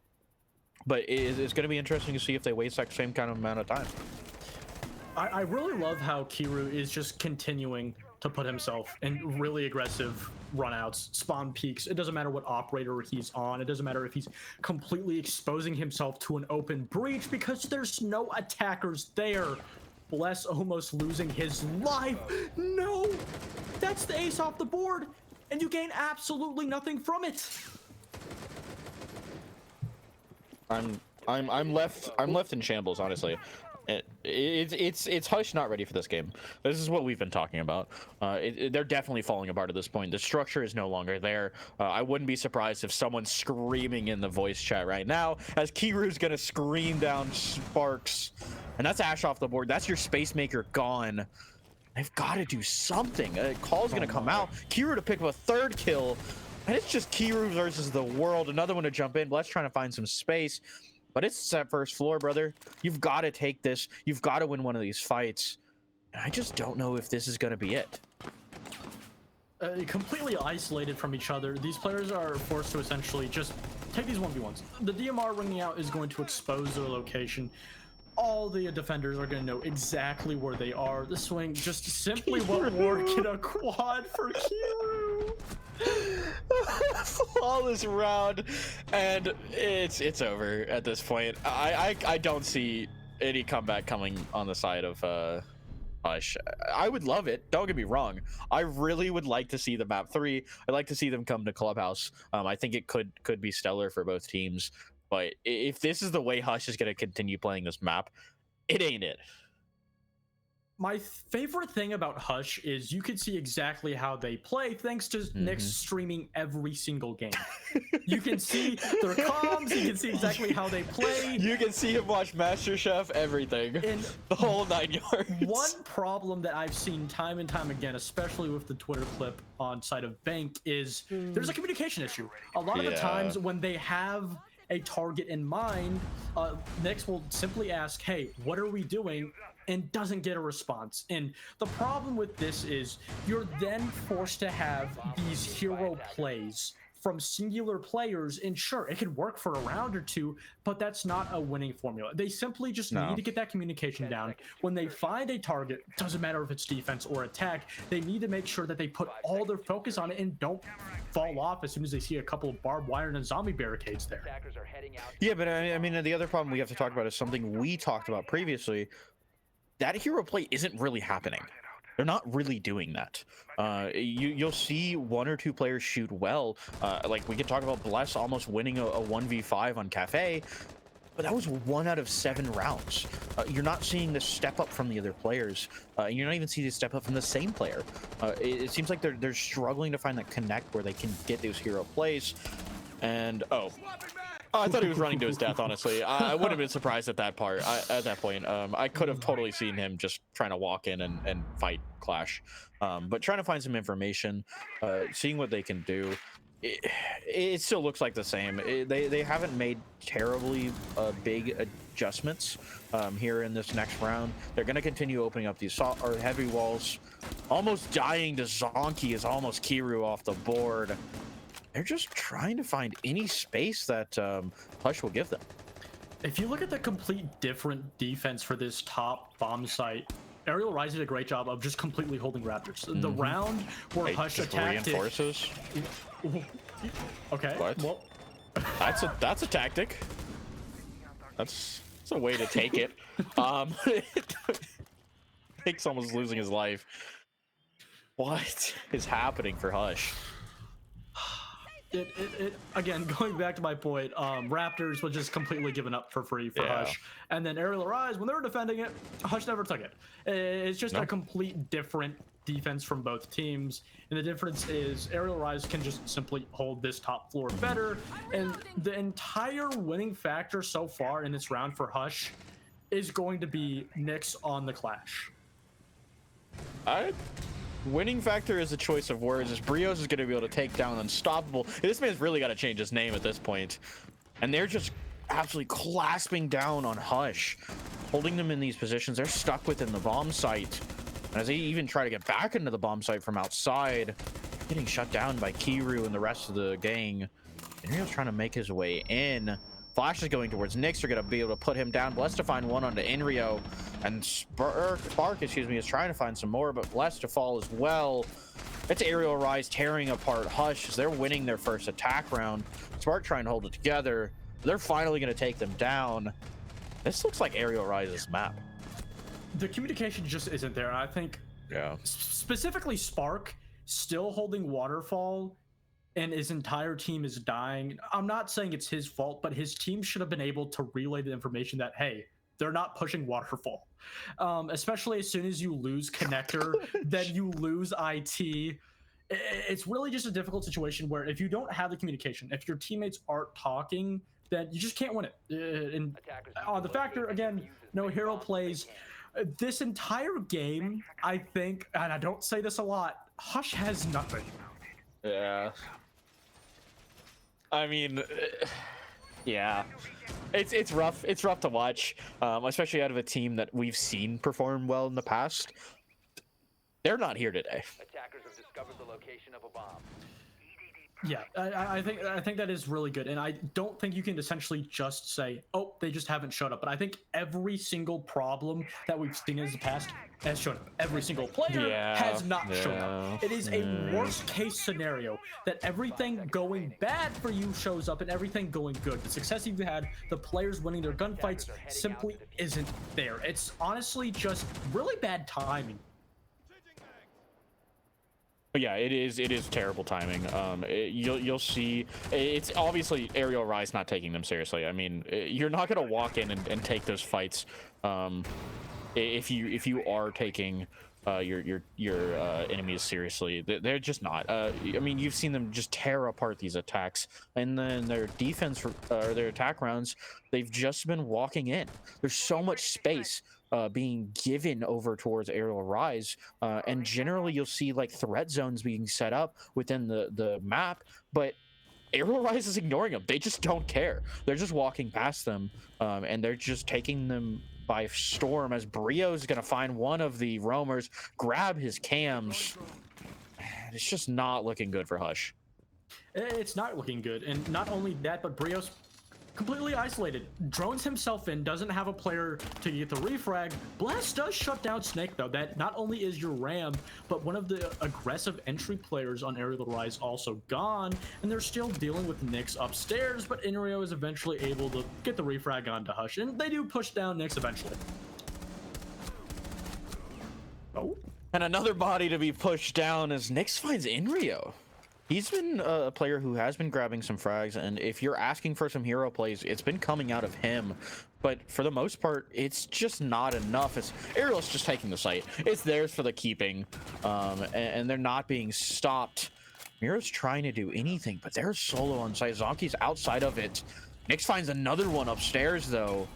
Why do we take these hatches? And Ariel may have screwed themselves. They may have trapped themselves within the site. They're stuck right there, waiting for Nyx to make his appearance. There's one player outside who's wrapped. He's not careful. He'll get found. He does get found. Poison off of the board. Nyx has showed up in this round. He's taken what we've been saying to heart, finally helping them pick up a round, but Kiro can still hold this together. He's got 50 seconds to work with, and they've got to hunt him down. Hunt him down is the absolute perfect word. Kiro has nothing. Doesn't have the time on his side. Has no intel. Has no map control. Does have case though, but as soon as he drops down this hatch, they'll know exactly where he is. And it's Nyx to eventually finish off. Nyx going big. And I think the biggest contributing factor to them winning this round is they simply had a player who just shut down every entry player. That player being Nightmare Nyx himself. He's finally earning his name in this game. He's finally actually showing up. I mean, I don't know if he's just gotten annoyed with the rest of his team, if Master Chef has ended. It is a weird time for it to end, so I don't think that's what it is. But he's finally starting to take it seriously. I'd like the rest of his team to do it. Bless has been showing up. I know we've kind of been talking trash about Hush so far, but for the most part, Bless has been consistently there. Yeah. I don't. It's like consistently mid, I guess. He's had some moments, but it's at the very least has a minimum performance in each round. Zonky, Spark is here and there. Unstoppable is walking in the building and getting shot in the head, so I can't really blame him. It's like watching Goose play ranked. It's just been rough. And to bank off of your point about Bless, if they can really take that factor of him winning those entry engagements, or rather trades, as soon as they lose the entry engagement, and they can back him up with whether it be drones or simply just attacking or defender utility, they could find a winning formula. And I think this is a point of the game where Hush, they need to get that 4-2, and not necessarily grasping at straws, but if they can find any success anywhere, whether it be on the team, a single player, they need to just put everything on it. Because if you could find anything in what has been very dismal so far for Nighthaven, you really should take advantage of it. And take advantage of the enemy team. They are Aerial Rise looking to see if they can't grab this next round, put themselves up at 5-1 in the half. And I really want him to shoot him in the head. Come on, you have a little bit of a hole. Oh, he's not going to find it. Looking for the C4 though. Misses the C4, it's gonna blow up. It's not gonna deal any damage.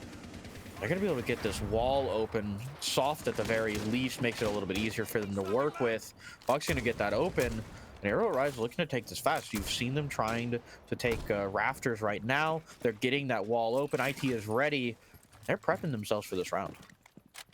I really love that Aerial Rise isn't getting lazy. They're bringing something new every single round. Last round, they simply just put an exothermic charge, opened it, and then walked away. This time around, they're making sure that they brought that Maverick to counter the Bandit tricking, and that's exactly what happened. Nyx, again, going big, getting the entry pick onto Kiru of all players. Please shoot it. Oh, it's gonna go away. Oh wait, he's. You know what? Actually, no, don't shoot it. I think that's smart. Brios is gonna swing and take that fight from the roof. Apparently, not sure where he was able to grab that one. Bark is gonna fall off the board. Warden must have gotten antsy. They can't close off rafters here. They're just gonna have to deal with it. Zonky goes for the swing, able to pick up one, but Inrio to find one on the Bless as well. A body for a body is making it happen. Aerial Rise trying to take this site, but they're so split. These players weren't individually playing so well. I'd be worried. They've been incredibly strong so far. Nyx to find one on a snake. Aerial Rise may be losing some of their footing. So Nyx looks for another one, but takes a lot of damage in return. Poison able to answer back for that. They're going to be able to fall. One walking up the stairs. It's Zonky looking for a kill. He's going to find the last one. And Hush may be back in this game. The simple contributing factor is they're getting kills. They're shutting down the entry, denying map space. And the one player is Nyx. And the problem with this is Aerial Rise, all they have to do is shut down Nyx. There's not another player aside from Bliss, but even then, he only gets one kill. I don't even think he's gone back-to-back kills without being traded after getting his first. So Nyx is your only answer, and I really feel like it's essentially him just taking control, saying, my team isn't doing enough. I need to be aggressive. I need to get the picks. It really is what it looks like. Yeah, no, I mean, I couldn't agree more. I think we've definitely seen, and don't get me wrong, I think we've seen it a little bit on Cafe as well, but it hasn't been as pronounced. The rest of the team on Cafe was kind of showing up. They were at the very least droning properly, using utility properly, but there's been a lot of times where utility is just thrown to be thrown. They're really not answering for a lot of the stuff that Aerial's getting so much freedom for. Yeah, and I think the perfect example of that is a lot of times when they drone a position, and whether they use a player to push it out or maybe use utility like flashbangs, they wait 10 to 15 seconds to take it. Drone again, and again, it goes back to, we talked about that structure. Hush is a team, not completely, but there's components similar to Canadian-led DZ, where they like to get all the information possible before they actually act on a certain position, whether that be a roam, off-site hold, or the actual site itself. And the problem with this is when you have players like Snake, like Brios, and Kiru in this position, where they can get a little bit ratty, play unorthodox, and use this time that Hush is using to drone, they really take up those blind sides. Yeah, I don't, you know, I have to think about it. Is this Mira good? I feel like it's troll. Like, it's in the back of my mind that it's kind of troll, but I don't know if Aerial cares anymore. Yeah, I think we saw, especially with that one round that they first lost, they simply were just not caring enough, not doing everything that was needed. Where's the second Mira? Sorry, I know I'm interrupting you. Where is there a second Mira? I don't know. I don't know what the point is. Is she pocket? She could be using it for pocket. She could be pocketing it. There's no way. She has it in pocket, yes. What am I looking at? I think this kind of goes into our point that they aren't taking them seriously. I'm reloading. And I also think this is a great opportunity, not only where they don't care, but they can just try new things, see what works, even though if it's against a team that Hush is in a position where, okay, Kira, that's interesting. Interesting to say the least. What am I watching? C4 is just gonna pick up the Maverick. What is happening? We've got Miras in pocket. We've got Mavericks falling to C4s through a Mira hole. This game doesn't feel very real, but Connector's gonna finally get open in a good objective to start with. The thing, though, for Aerial Rise is, sure, you're the team on paper and in the series so far that it simply is just better. But if you continue to make these really dumb mistakes, just overlooking, really underestimating your opponent, Hush is a team, they'll take advantage of it. And eventually it could lose you a couple of rounds. And then it comes to the fact of, will Aerial Rise simply just shut it down? Just stop throwing these picks, but Spurk, he gets 2 in a row now, also taking out Brios. Yeah, I mean, they've answered for some of Aerial, but it's a minute on the clock, and there's still 3 players outside. This is looking like that one round on Cafe where they started planning at 14 seconds because they didn't hit the site until 20. They're just waiting. They're waiting for something to happen. It seems like Hush is trying to, like you said, answer for Aerial Rise. You can't answer for Poison Shotgun, though, as Enrio's also going to be able to pick up a second kill. Snake to grab 1. And the 20-second mark isn't even going to arrive. Bless is going to be walking in, trying to fight something, but they've heard him at this point. See, Nade's going to come out. He's got 3 players to deal with. He's got to find some of these fights, and it's just not going to happen. Snake to be able to pick it up. Aerial Rise grabbing round number 7, and it's back to the original Hush. Oh, he did use both mirrors. Eventually. I'm not sure if it was probably... Oh, yeah, he threw it down like a middle of the round. I saw that. Okay, all right. Yeah, he just like randomly placed it on that wall. Honestly, for a team like Hush that has inconsistency in droning, if they drone that position early on, realize, okay, they're simply going to swing off of either sound or calls, and then putting a mirror there could be somewhat unexpected. Obviously, you want to use the mirror a little bit better, but nonetheless, Hush just being too slow, taking too much time, and simply just not working out. And then, hey, we see Nyx on the blitz yet again. Will it work out this time? I talked about in the very first round that we saw that you need support, whether it be attacking utility or players behind the blitz. He's going to switch off, though, thankfully, onto the Ash, rather. And I like this. I talked about if Hush can find a winning formula, whether it's a player or a play style at all, you need to lean into it.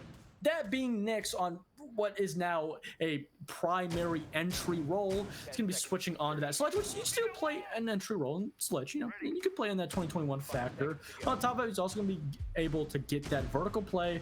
I think this is probably going to be a very useful operator for Nyx.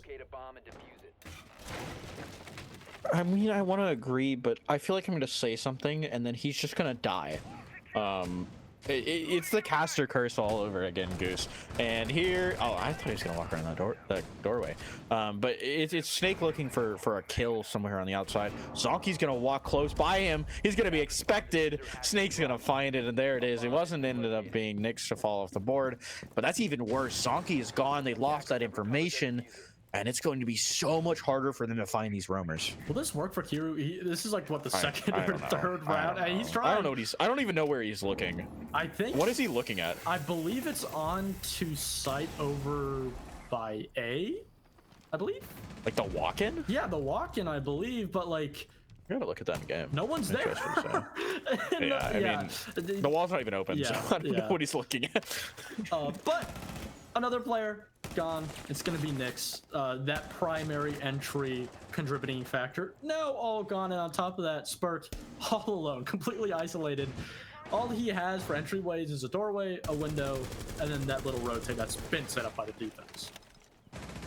They're trying to hunt down these roamers, but it doesn't seem like they're trying very hard, as Kira's been able to keep himself alive. It's just been absolutely brutal for these players, and to be able to walk around the main floor. He's got head hole after head hole to play off of. These castles are making it a lot harder for them to be able to push through. See if he can find him. Poison to find one. Blessed to grab an answer for that, though. They're just looking for him. Spurk trying to find it. Hero, though, just sitting nearby, waiting for it to happen. And Nade's going to come out. It's going to be able to open up that castle barricade. And he's got to be ready for it. Burke almost grabs one, but it's going to be him, Kiru, to fall instead, as Brio's going to be able to keep his life, keep his danger upstairs, playing off of these floor holes that he's made. He's trying to find one inside a site. They are separated, trying to get back together. Spurt looking for one. That's going to be very hard for him. Bless completely alone in the site. He's simply going to take out these entry tonight, or the intel. He's going to drop the defuse, try to actually bait the Solus, but he's shooting and it is eventually dealt with by Brios. Now it's all up to Spark. Then a 1v2, 28 seconds left. It's going to be possible, but it's definitely going to be difficult. Looking to see if he can find him, but he's looking the wrong way. Brios to find him. Aerial Rise putting us on match point as we get to see a little bit of a hatch stare, but he's going to find that. Aerial Rise still not taking them too seriously. And I mean, as we go into this match point here, Goose, what are their chances of bringing it back? None. I don't think there's. Okay, maybe like minuscule. Okay. Give a little bit of a benefit of the doubt. Don't worry. I will act like I know what I'm talking about. Even if Aerial Arise continue to make mistake after mistake, and Hush are able to find a way to punish them, Aerial Arise just need one round to turn off and say, okay, let's actually stop trolling. And not on top of that, when they see Hush adapt and punish these mistakes, they also gain info that they can later use if they want set up, if they want to try to apply more pressure and give less away to Hush. So will the scoreline be a little bit closer? Definitely possible, but not only are you down 6-2, but Aerial Rise are in a position where they're continuing to really make dumb and questionable decisions, but on top of that, Hush, they're not punishing it. And even if they somehow do find a way to punish it, Aerial Rise are not only ready, but they're a team that can just swip the flitch and be ready to completely punish it. And you know, we'll see if that's gonna happen. But I'm more interested to see if we're actually gonna see Hush show up in this round. We do get to see Nyx with the blitz out, at the very least. It's interesting. I still see so many players separated that shouldn't be. You have Spurk droning himself in from basement. I'm not quite sure where the rest of the drones are. It looks like Nyx is droning himself in as well. This is not how you properly drone, by the way. You don't drone yourself in as a shield. Generally, you follow a drone. Zonky staring at a window trying to find Kiru. But this is what I mean. There's no more of that coordination that we were kind of seeing on Cafe. They're just gonna no Kiru, don't do it to him. Okay, he's gonna fall. Zonky's gonna pick it up, and that Zonky, you're 3 and 6. Don't shoot a body. You know, I talked about those mistakes, those over-aggressive plays from Aerial Rise. Eventually, Hush were going to be able to punish it, and on top of that, the Snake is just allowed to bandit trick. There's no way. He's still outside of this window, still trying to hunt down this player. He's looking the wrong way, though. Zonky's gonna fall. Poison's gonna be able to grab him. They're not gonna get rid of this bandit. He's still gonna be able to trick over there. Nyx is still sitting inside of this canister, just waiting for something to happen. Unfortunately, this is not Jeopardy. You cannot wait for the answer. They're going to have to make something happen, but it's just not this.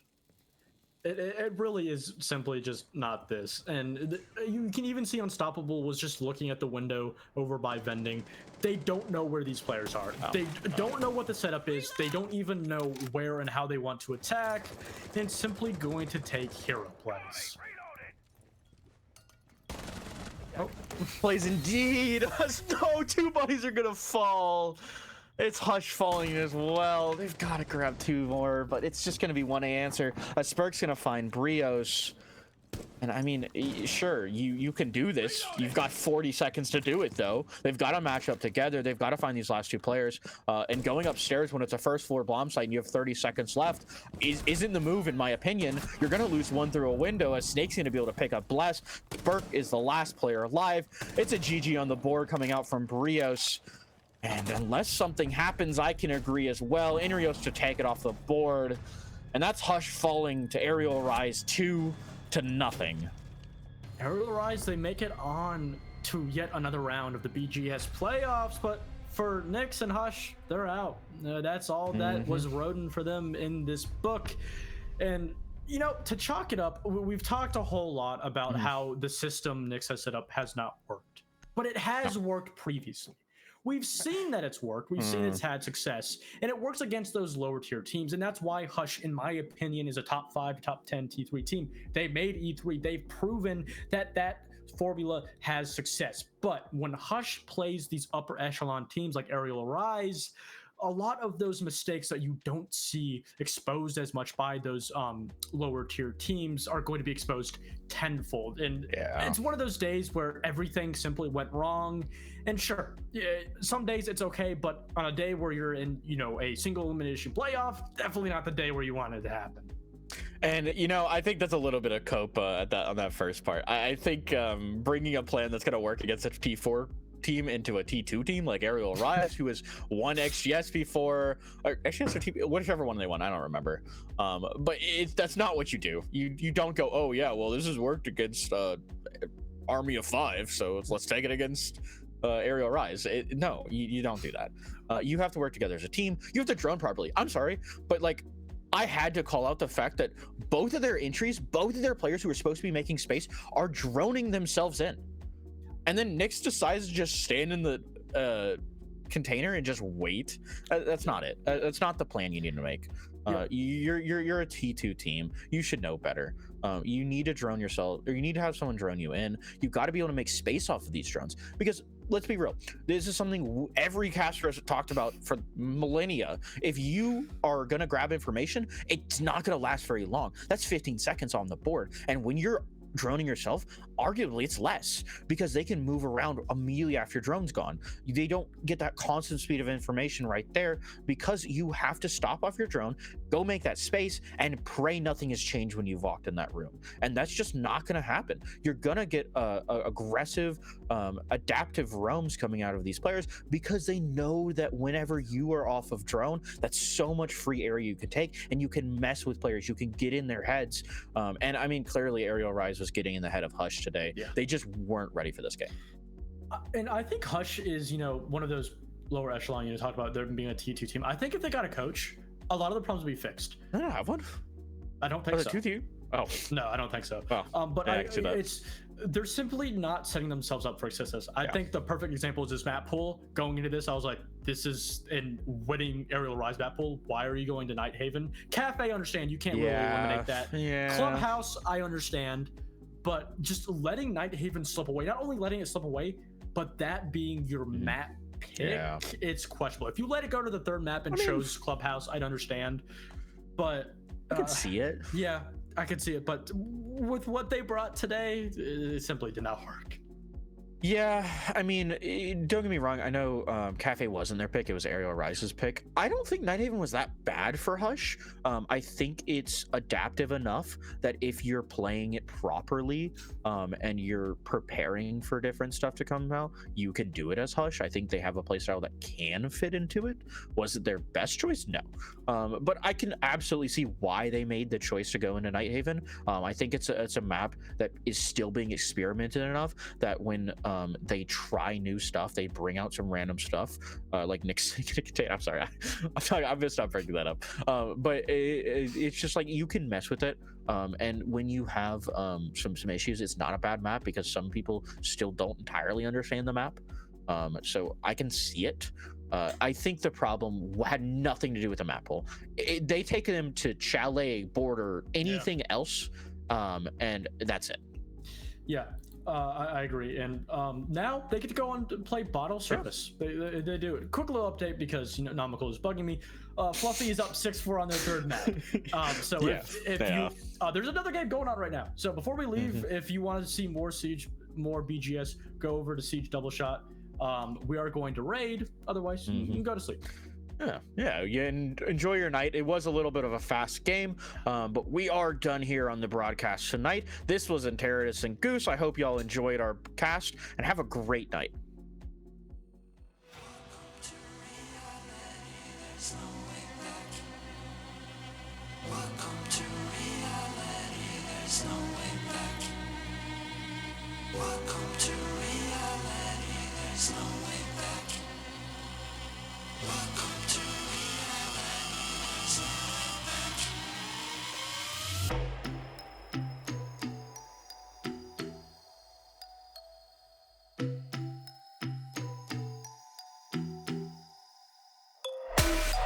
Welcome to unrealization. We came prepared to kill the operation. It ain't fair, but I feel like we're the nation. So raise the flag and do the preparation. Welcome to reality, there's no way back.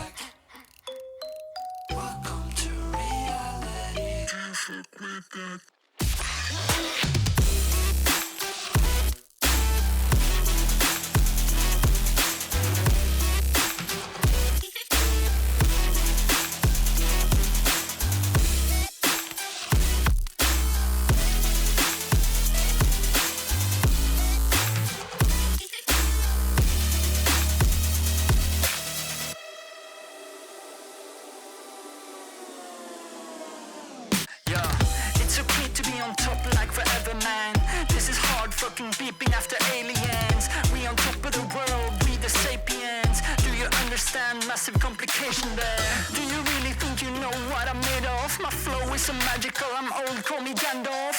You can shine, but I'm about to go off. I don't wanna believe what I'm saying, but I cannot do this at all. Welcome to reality, there's no way back. Welcome to reality, there's no way back. Welcome to reality, there's no way back.